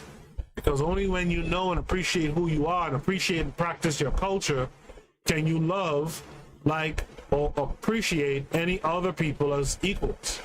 I think that's why there's so many Latino gangs and other gangs. Because when people feel disenfranchised, They use negative means to be somebody, make their mark. So the opinion about people not working together, the idea that we need to have all the kids working together and having a hodgepodge of people is interesting, but you must first learn to work together with your own kind. Like a baby has to learn to work with his or her own siblings first. Mama Binta School is Afrocentric, but she and staff members there have not engaged in formal cultural reattachment or Re-Africanization. At CR, teachers use the commonly known Afrocentric inclusions such as Nguzo Saba and Ma'at to guide behavior and community interactions with one another. For example, the top of the homework worksheet that Mama Binta gave out, there was a symbol for Ma'at, the winged goddess. Beneath the Ma'at symbol, it read, "I am because we are." There were 12 math problems on the worksheet. Mama Binta said, let's work through the first two problems together, okay? What first? A student named Barudi said Ma'at. Mama Binta said, exactly. What about Ma'at? Barudi says it means that we can do this work. Mama Binta wanted more. Ashanti said, Mama Binta, isn't Ma'at what means truth and justice and togetherness? Mama Binta said, yes. Now let's work these problems. Ma'at is an ancient value system that includes 7 cardinal virtues, 42 negative confessions. Truth and justice are 2 of the cardinal virtues. Mama Binta uses techniques that come from a variety of African traditions in her teaching. However, for the most part, she relies on common sense, culturally relevant techniques. In her classroom, I observed her using call and response, drill and skill memorization, group work, individual work, student demonstration, teacher demonstration, and direct teaching. Interspersed throughout all of her lessons are important facts about Africa and African Americans that cause students to connect deeply with the lessons.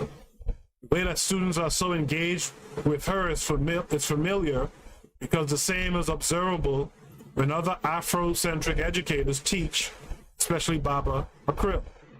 So that's 2 of the 3 case studies on these African-centered teachers.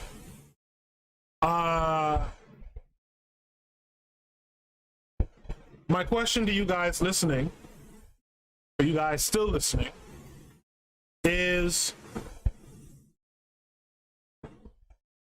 of those 2 that we've read so far, which do you resonate with the most? Because again, a part of this is for you to kind of understand who you are and who you want to be as the teachers for future Africans, right? The homeschoolers for future Africans. So again, I ask the question, of these 2 that we've read of the 3, which one do you personally gravitate to the most? Kevin Carre 42 says, you have to intellectualize or not memorize. And that I agree with. That was exactly my thought as I was reading that. Joni R says the Caribbean school system teaches short version of mathematics. The Caribbean school system teaches short version of mathematics. You know, I went through the Caribbean school system. I don't even remember. All right. Baba Akiel says, Baba Akiel, this is the Baba Akiel section. You know what? Let me take a quick station ID break. I'll be back on the other side to finish off the paper. You are listening to the Bitter Medicine Podcast on KWAZ Radio. This is DAX. You tune into the Harsh Reality Podcast, providing you with social commentary on the news affecting our community, only on KWAZ Radio. Peace, family. This is Oni, inviting you to listen to the pro-black perspective, where black problems are addressed with black solutions. Greetings, fam. Tune in to The Learning Curve with me, the revolutionary matron on KWAZ Radio. You are listening to the Bitter Medicine Podcast on KWAZ Radio. Yes, indeed. Make sure to check out those shows. should check out all of those shows on KWAZ Radio. To continue, Baba Akiel, perhaps the greatest difference between the three educators in this study is highlighted in Baba Akiel's knowledge and use of African culture. While Brother Toure and Mama Binta use African culture as reference points in their teaching, Baba Akiel is an actual practitioner of an African culture. He is deep in the process of Re-Africanization. While Baba Akiel's own family practices the Yoruba tradition, they do not advance Yoruba culture within the school. Instead, they use Yoruba culture and other African cultures as a guide to inform the cultural direction of the school. Baba Akiel is also a teaching principal with over 30 years of experience. He often teaches a class called Pan-African History. His teaching style presents a wide variety of culturally centered pedagogical offerings. Class begins before he officially starts teaching. As a precursor to class, students recite the following pledge. We are an African people, struggling for national liberation. We are preparing leaders and workers to bring about a positive change for our people. We stress the development of our bodies, minds, souls, and consciousness. Our commitment is to the self-determination, self-respect, self-defense of our race. Well stated. Well stated. We are an African people, struggling for national liberation. We are preparing leaders and workers to bring about a positive change for our people. We stress the development of our bodies, minds, souls, and consciousness. Commitment is to the self-determination, self-respect, self-defense of our race. If you like that, hit one in the chat. If you like that, hit one in the chat. After the pledge, students are habituated to immediately review what is on the chalkboard while engaging in silent reflection about its contents. On the chalkboard, read important happenings from around the world. For example, Venezuelan President Hugo Chavez insinuated that President Bush was like a devil. What did he mean by that? Metaphorically speaking, what is the appropriateness and truth or falsehood of this statement? On the adjacent section of the same chalkboard, read, in the paper today, it reads that some Haitians are reverting to eating mud pies, actual dirt, because they are so hungry. Is the problem that they do not know how to provide food for themselves? Or is there a historical and or cultural reason why they are now experiencing such destitution? In the last section of the same chalkboard, it read, what is the definition of Pan-Africanism? Why do many Africans believe we need Pan-Africanism now? We as researchers wondered if middle school students could tackle such in-depth and intricate questions. As students looked at the board, most of them looked around while they pondered their answers to the question. Some of them wrote ideas in their journals. It stays pretty quiet during these warm-ups. The warm-ups are preps for the day's class session. After about 10 minutes, Baba Akiel asked students for their responses to the questions. Students may respond to any of the questions they wish.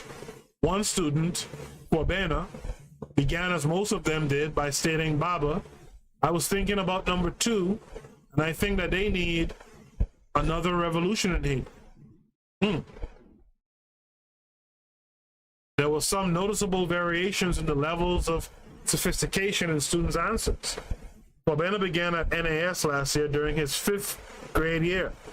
Students who have been at the school for more than a few years answer differently.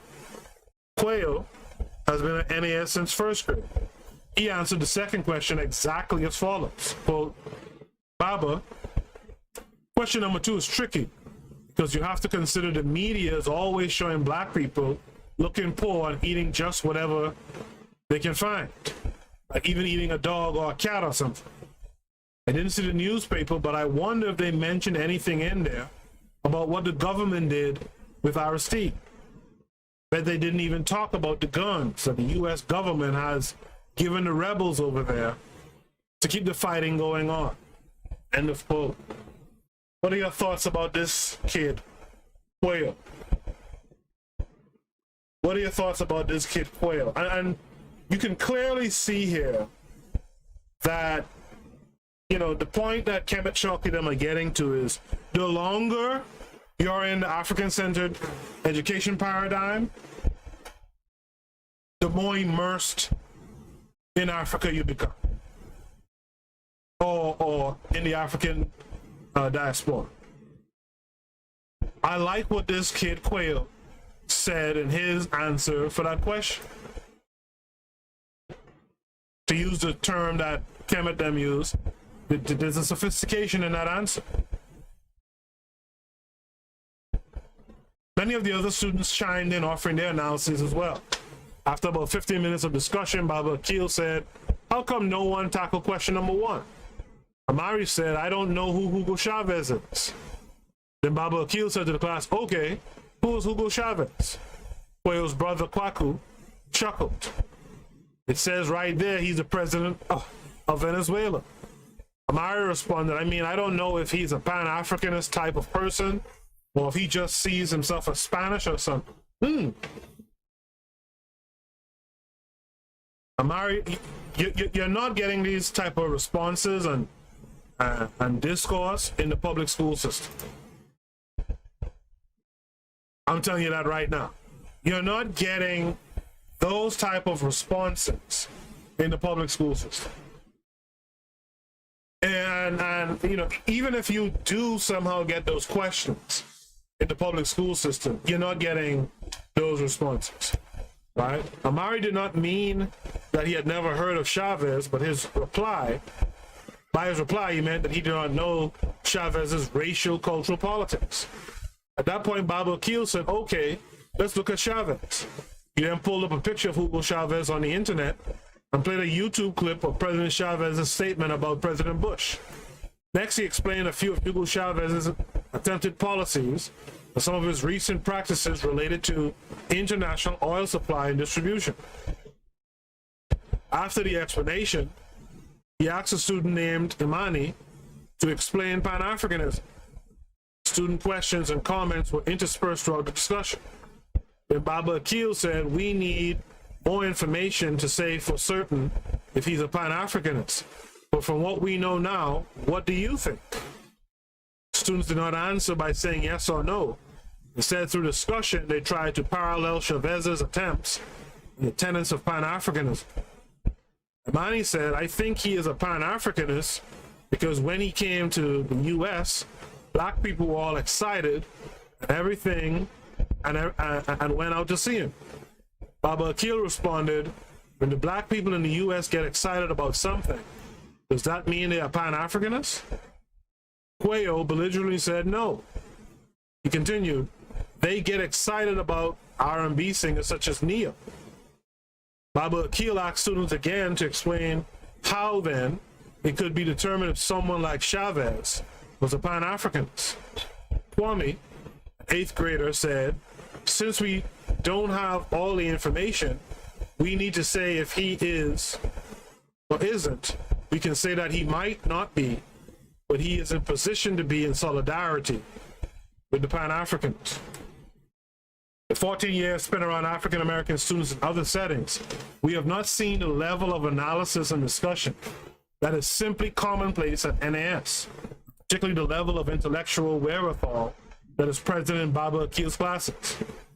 All at once, as demonstrated above, Baba Akiel incorporates critical thinking, cultural relevancy, Afrocentrism, critical questioning, reasoning, discussion, analysis, call and response, technology, and has students intensely engaged in the topic.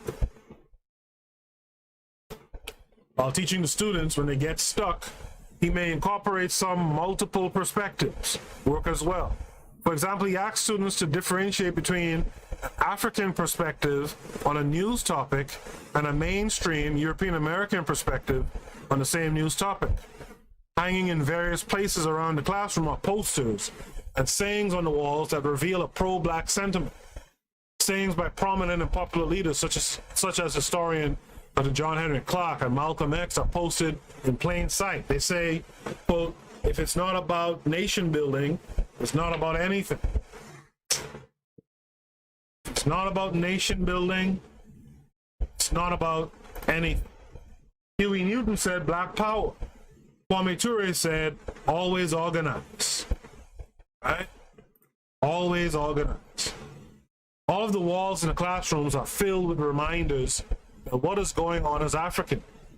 Peterson projection maps, which Afrocentric educators believe portray land masses more accurately, and pictures of Sojourner Truth, Harriet Tubman, the continent of Africa, Doctors Joseph Ben Jacquemin, and John Henry Clark, Elijah Muhammad, Ida B. Wells, Nat Turner, and Martin Luther King Jr. are on the walls. There's virtually no uncovered space on the walls.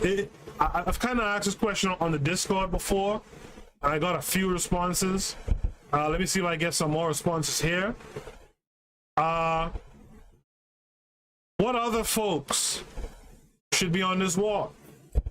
Should a pro-black perspective can list quite a few people, but this is for all of you to answer. What other folks should be on the walls in homes and on the walls of our classrooms? All of the walls in the classrooms are filled with reminders. And what is going on is, I read that already. Pictures and sayings on the walls are not just decor. However, Baba Akiel asks students whether or not having an African-American president would mean that blacks had achieved the goals of Marcus Garvey. The responses were numerous, such as, quote, only if the African-American president is able to get us to sovereignty. You got some grown people who can't give that answer. Since Garvey's central purpose was to regain African sovereignty, Baba Akiel agreed, but he appeared to desire more from the students, so he said, okay, pop quiz. Students groaned. He said, I want you to choose 2 people from the walls, right? He continued, I want you to use words and phrases that the person on the wall would use if you asked that person whether or not having an African-American president would fulfill the goals of Marcus Garvey. Students wrote their responses. Students seemed to be quite responsive to his teaching. Since teachers in the building seemed responsive to his leadership style, we wanted to know more about how Baba Akiel understood his own position as a contributor to NAS's 35-year history. We asked him how his leadership and teaching styles accentuate the goals of Afrocentric education. Noticeably, he seems to behave the same way with his staff as he does with students, with great humility and a strong desire to listen and understand. Recall that he is both founder and director of NAS, while also serving as a full-time teacher there. Baba Akiel believes that what is needed is, quote, working, stable, family-oriented, and committed Africans, not charismatic leaders who possess charm, but have little to show for their work. I can get behind that kind of talk right there. Charisma is viewed as an energy that must be properly channeled because it can become destructive. Think about Tariq Nasheed, for example. This finding appeared to be consistent with observations made at NAS. Staff members do not adhere to a belief that a central dynamic figure is optimal for their operation. At meetings, Baba Akiel contributes by giving input that comes from his experience, but he is not seen as having final authoritative say. Generally, the staff appears to respect Baba Akiel because he has proven his commitment and dedication by the work he has done, the family and institution building. At NAS, a person is seen as successful if they can maintain positive and meaningful familial and community relationships. Baba Akiel is seen as a worker, and work is viewed as a noble, respectable trait. According to Baba Akiel, charm is an energy that should be transferred to production. Baba Akiel dropping gems. Charm is an energy that should be transferred to production. And by production, by the way, production shouldn't be production shouldn't be something that's directly about your personal gain. Production is supposed to mean towards the nation, towards nation building.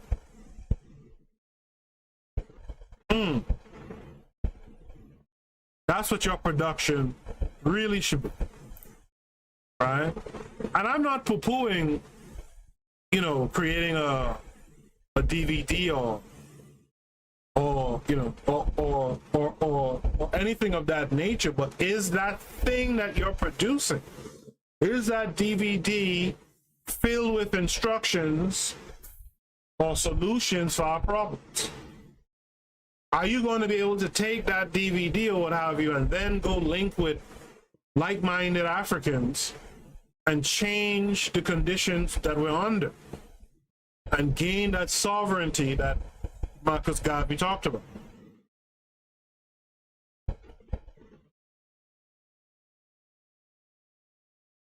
In chat room, Zuliism says y'all want to come at Haitian for eating mud pies, but now white people are selling mud for consumption. Again, we are so programmed that wet don't see that the mud is very nutrient dense, right?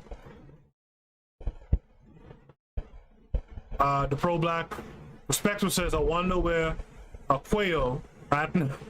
I wonder where quail is at now, right? And that's a damn good question. Where's quail at now?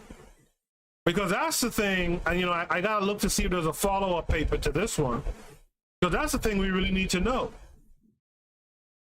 Has quail taken all that Afrocentrism and been forced to consolidate that internally while externally working for and producing for Europeans? And that's a shame of our condition. And that's a shame of our inactivity. Joni R. laughs at the idea of a mud pie. Zuliism says people eating Popeyes and McDonald's and chitlins want to look down on Haitian eating mud pie. Even when we are trying to self-correct, we are still programmed. It says white people selling mud now. They're going to buy it now. You know, that's so crazy. And I agree with Azulia. If white folks set up a little hipster doofus store where they're selling some vanilla mud pies, I am certain you'll see some Negroes lined up to get inside there to eat, you know, to get them a vanilla mud pie, right? Joni R said our seed is the devil. Daily Affirmation by Pauline answered the question and said Marcus Garvey, Bob Marley. Zuliism says Khalid Muhammad, Thomas Sankara, the Maroons. I don't know how you have a picture of the Maroons, but I get it. Fela Kuti, you know. You guys should be adding way more names than that. So there's way more than just Malcolm X and MLK. I mean, there should be way more names than, right? Baba Akiel was asked where he got his unassuming disposition and his appreciation for hard work. He replied, what I experienced in my youth, you know, I was next to last in my family to experience the all-black schools. We lived in rural Mississippi. It wasn't country. We had a cow, we had chickens, we had a farm, a mule, and then our little enclave. We were an extension of the bottom. You know, black folks lived at the bottom where flooding was more of a possibility. There was an enclave of families, about 8 families. The men would get together when the water lines were down. We got together and took care of things. You see what he said? The men would get together. We got together and took care of things. Things needed to be done, we did them. My family moved to Atlanta. There was still a strong sense of community. Folks had a sense to go to college and come back. We were among the last of those that experienced that wholeness of a connected black community. Every black person you met on the road back then, you waved at them gleefully, simply because you were black. things were not simpler, but they were a lot clearer. Sense of accountability was there. I remember having to walk a couple of miles to school. I remember cursing one day, and a lady said, "I'm going to tell your grandmother." And by the way, this is, I believe, still going on in the Caribbean today. Baba Akiel's teaching and administrating style reflect an African cosmology and epistemology. Children are taught new vocabulary words during Pan-African class, but during that class, they must also employ critical thinking and reasoning, science, technology, and other intelligences, while simultaneously being held to the high standard of communal as opposed to individual learning and advancement. You see what I'm talking about? As opposed to engaging in the cult of personality. See, Baba Akiel is on it. A lot of our people follow the cult of personality. Baba Akiel is able to advance a notion to both students and staff that the substance that bursts from hard work is more valuable than the excitement of flashy style and fleeting notoriety. In sum, Baba Akiel's teaching reflects the coming together of Afrocentric philosophy and African cultural practice, both of which meld to create an example of what Afrocentric education can be, and those involved in the endeavor are truly committed to the process of Re-Africanization.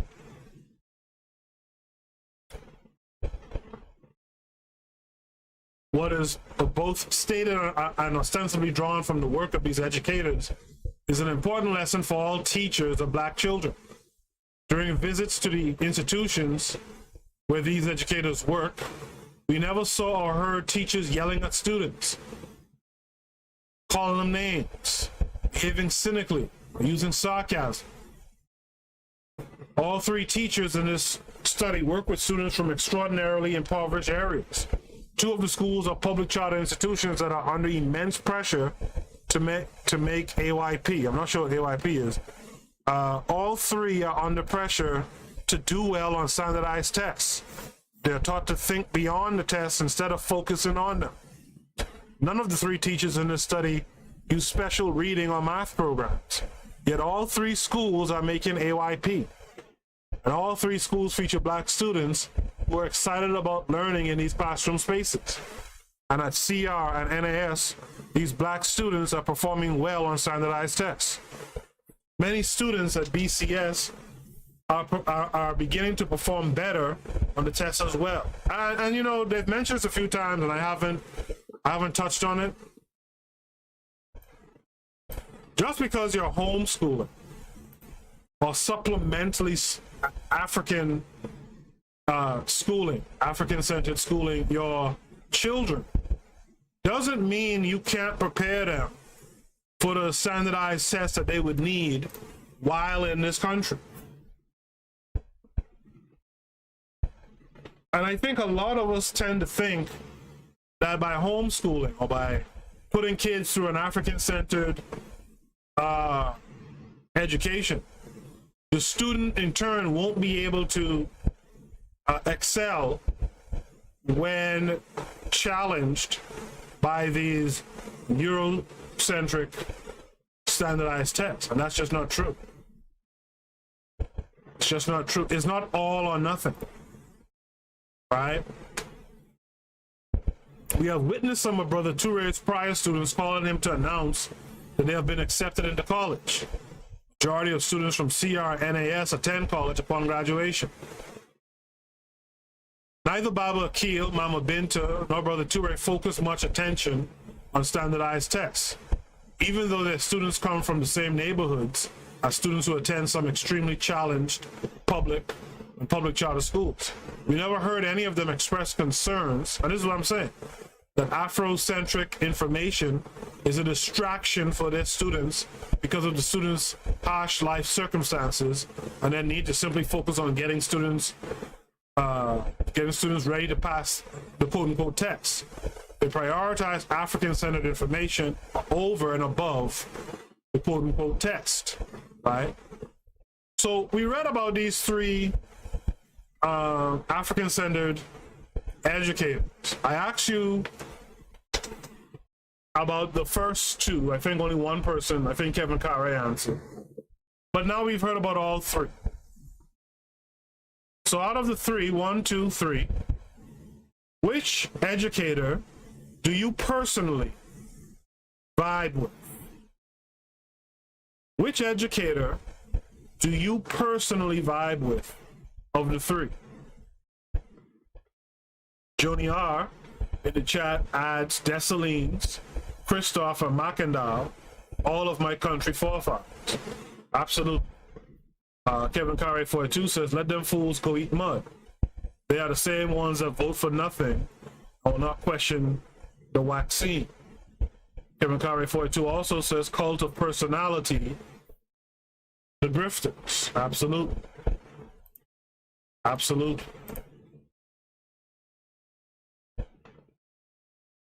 So this brings us to a section called Teaching as an Extension of Community Outreach. And I know this paper, like I said at the beginning, this paper is kind of lengthy, but we're almost to the end. Just bear with me for a couple more pages and we'll be at the end. For Baba Akiel, Mama Binta, and Brother Toure, the work they do in the classroom is merely an extension of the work they do in the community. In fact, and that, that's something I've been thinking about heavy recently too. In fact, as Baba Akiel says, the school is a cultural center where members of the community are welcome to send their children if they want to reconnect their children with Africa. We are here to support those families. The ways that these educators see education is quite different than mainstream views of the same.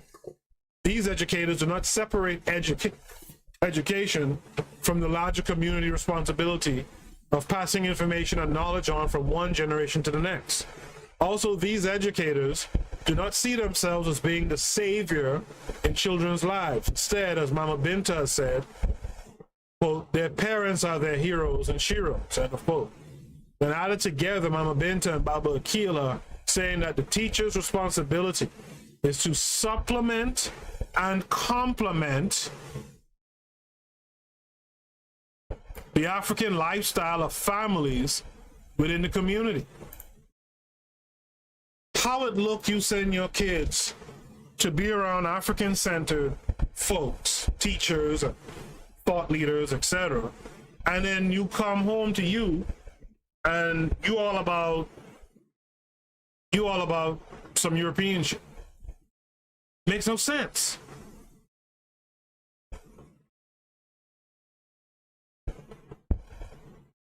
It's like the parents who buy their young children an educational toy and don't take the damn thing out the wrapper.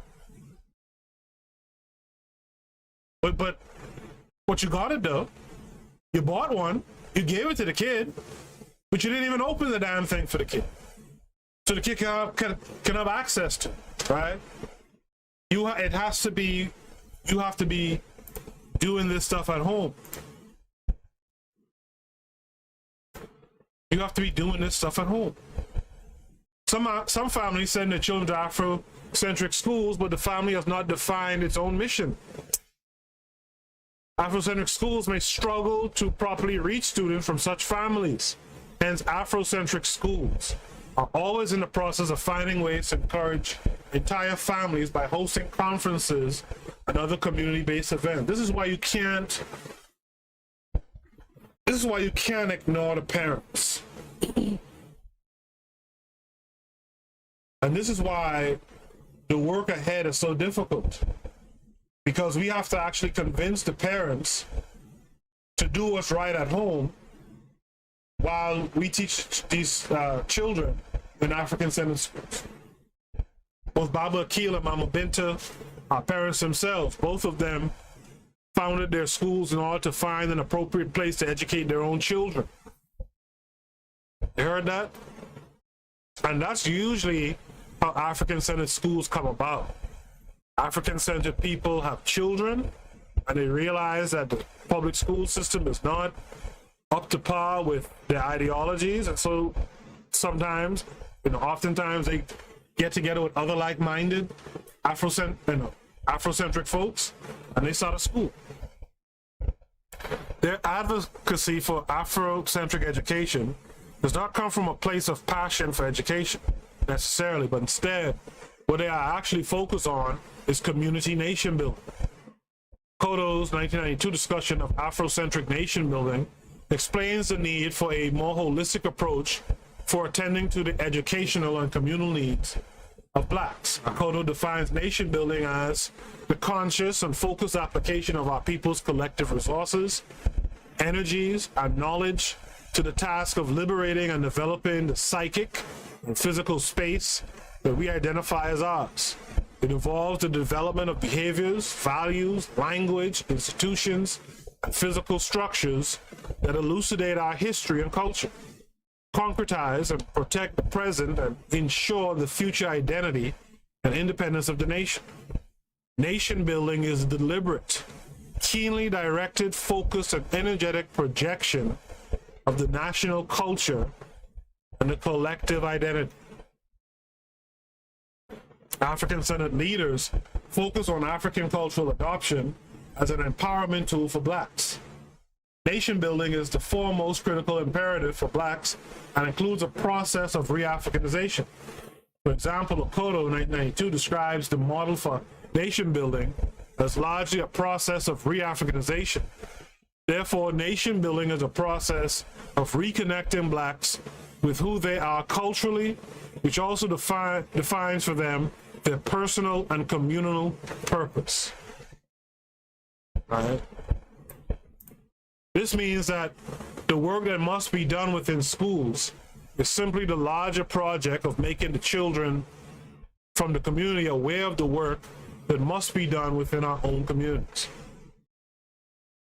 Implications and conclusions. So we're at the end now. I just want to thank everyone who was here, who's been respondent. Teetums is here. Teetums has an uncanny ability of showing up during the conclusion of a paper. Teetums is here. You know, Teetums made me think about branding the other day, how important branding is. Teetums, by the way, is good people. Teetums, by the way, is good people. Make no mistake. Teetums is on Twitter as Backer. I don't know if I should put that out there, but I'll just say he's Backer on Twitter. He follows a bunch of us from KWAZ Radio. And it was like earlier today, I think it was like yesterday. But I think it was today. The Pro-Black Perspective mentioned that Teetums is Backer from Twitter. And I was like, oh yeah, that is Backer from Twitter. And that reminded me how important branding is. Right? It's like, you know, me using different names on social media for this podcast. It's kind of inconsistent, and people will lose me in the sauce. And so I want to say to Teetums, welcome, brother. I sometimes forget who you are. Teetums is back on Twitter, and if you know Teetums if you know Teetums from Twitter, then you know. Kevin Curry 42 says, just spoke to a colleague that worked at my old high school. He's saying that the sports teams are having a hard time finding kids to play because they are not vaxxed. I want this to be the norm. Yeah, that's gonna be a thing.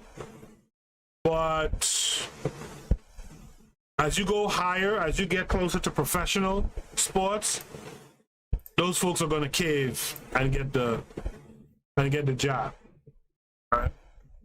So implications and conclusions. Major educational challenges faced by black children and communities have shaped the current interest in Afrocentric education in the United States.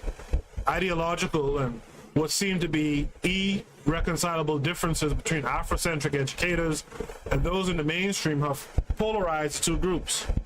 While Afrocentric education receives very little mainstream public attention, the act of ignoring the comprehensive offerings being made by this group of educationists aids and abets in keeping black children in the lowest possible tiers.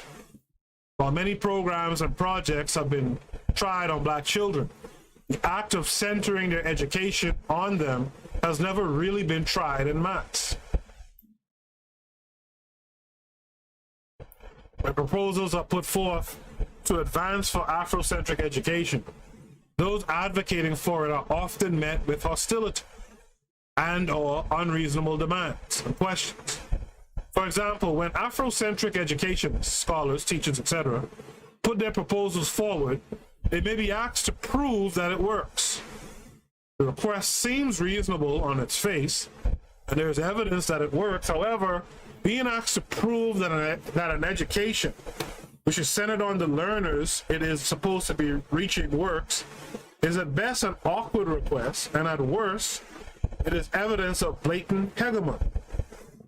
Imagine any group or species being asked to prove that creating a relevant education for their young is really a good idea. Let me read that again. Imagine any group or species being asked to prove that creating a relevant education for their young is really a good idea.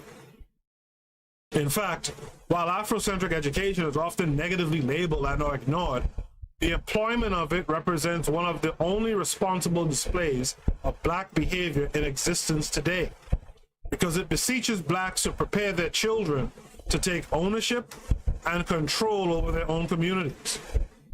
So, and as you guys know, I've been talking about self-accountability, right? Self-accountability plays heavily in you taking over ownership and control of your own communities. Whatever amount of resources it would take to make Afrocentric education work should be expended, because academic improvement on measures that are irrelevant to the children and their communities only exacerbates confusion. That is, low academic achievement is merely a symptom of the larger problem of cultural mismatch and basic miseducation. Teachers, administrators, researchers, and other education stakeholders should advocate for Afrocentric education because currently no other plan exists that is designed to offer black children a useful education that teaches them to take agency over their own lives and communities.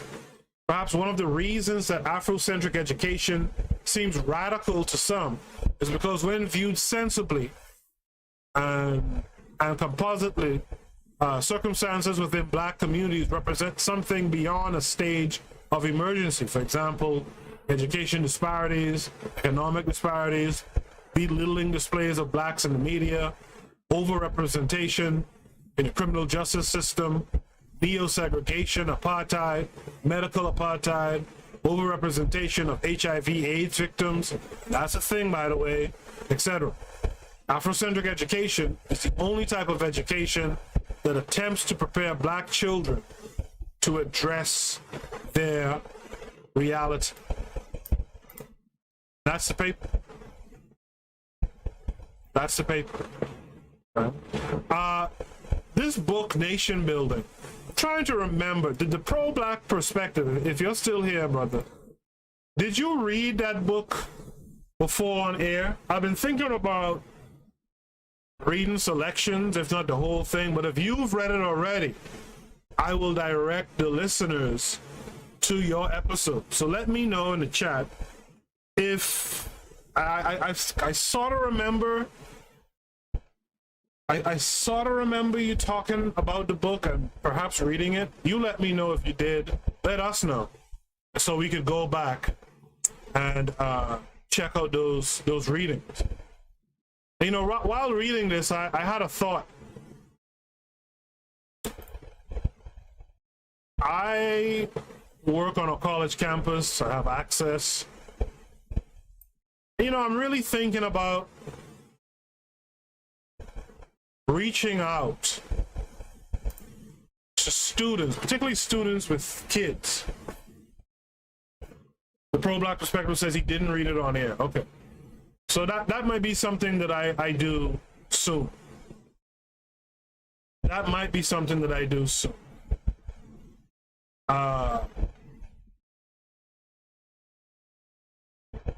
It was recommended in the WhatsApp group. Okay. The paper that I'm reading, Tidums, Baku, the paper I'm reading, if you look at the screen now, you'll see is a paper called Culture, Power, and Education, the Philosophies and Pedagogy of African-centered Educators. It's a paper, really. And if you're on the Discord, Baku, and if you want this paper, just hit me up. Like I always tell you guys, if you're on the Discord, you like a paper that I've read, just hit me up, send me a DM. I'll gladly give the paper to you. And I hope that you guys, when you receive these papers, I hope you consolidate them into some folders on your computer, and I hope you then disseminate them to other folks. And in fact, since I actually read the paper, you could send this out. This recording, you could actually save it and send it out to people who you want to actually hear the message. Tidums, like I said, DM me on the Discord. I think, if I remember correctly, you're on my Discord.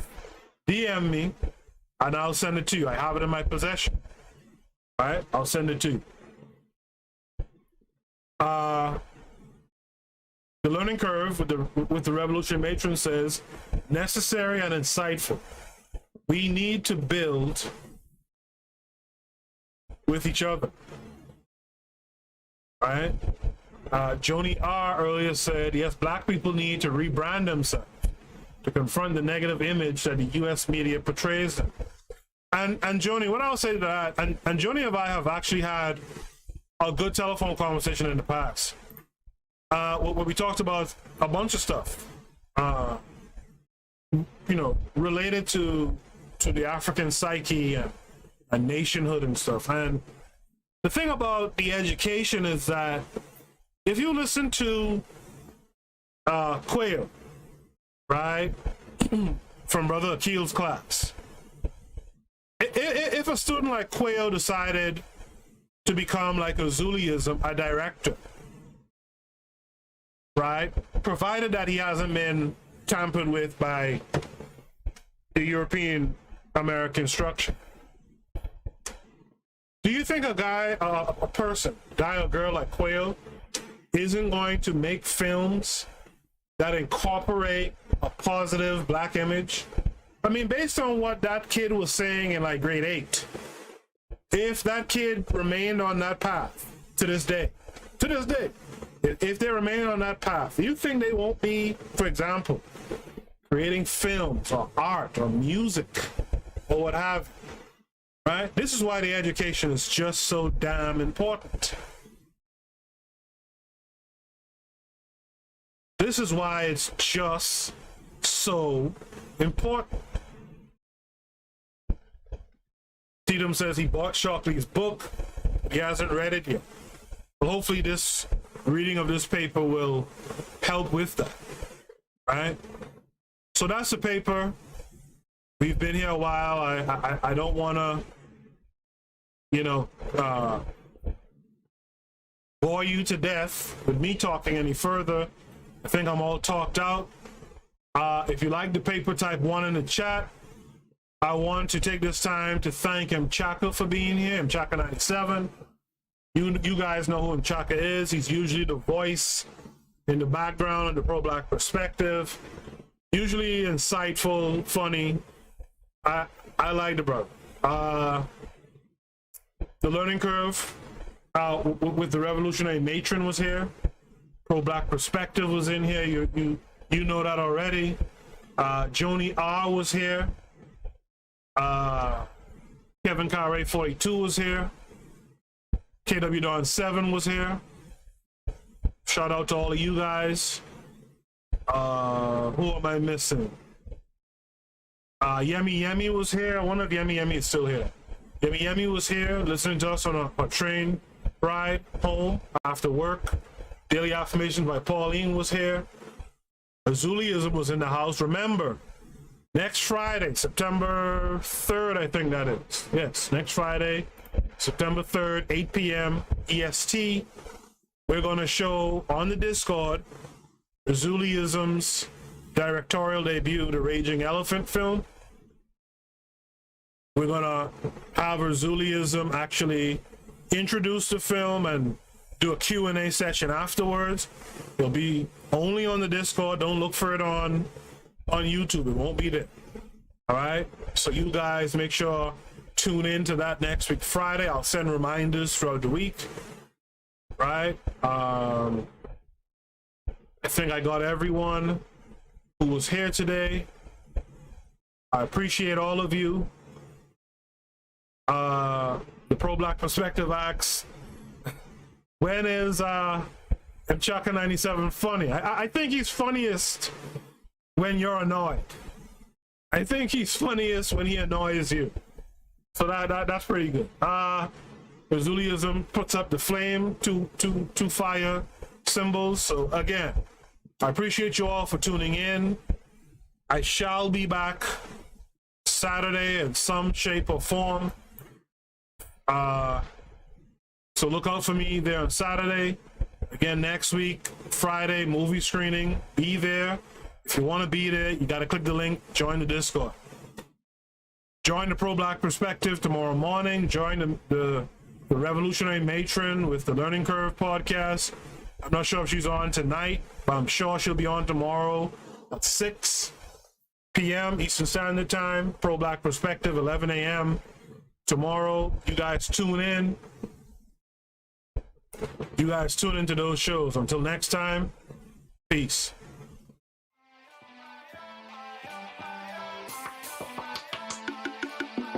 Thanks for listening to the Bitter Medicine Podcast with your host, Koku.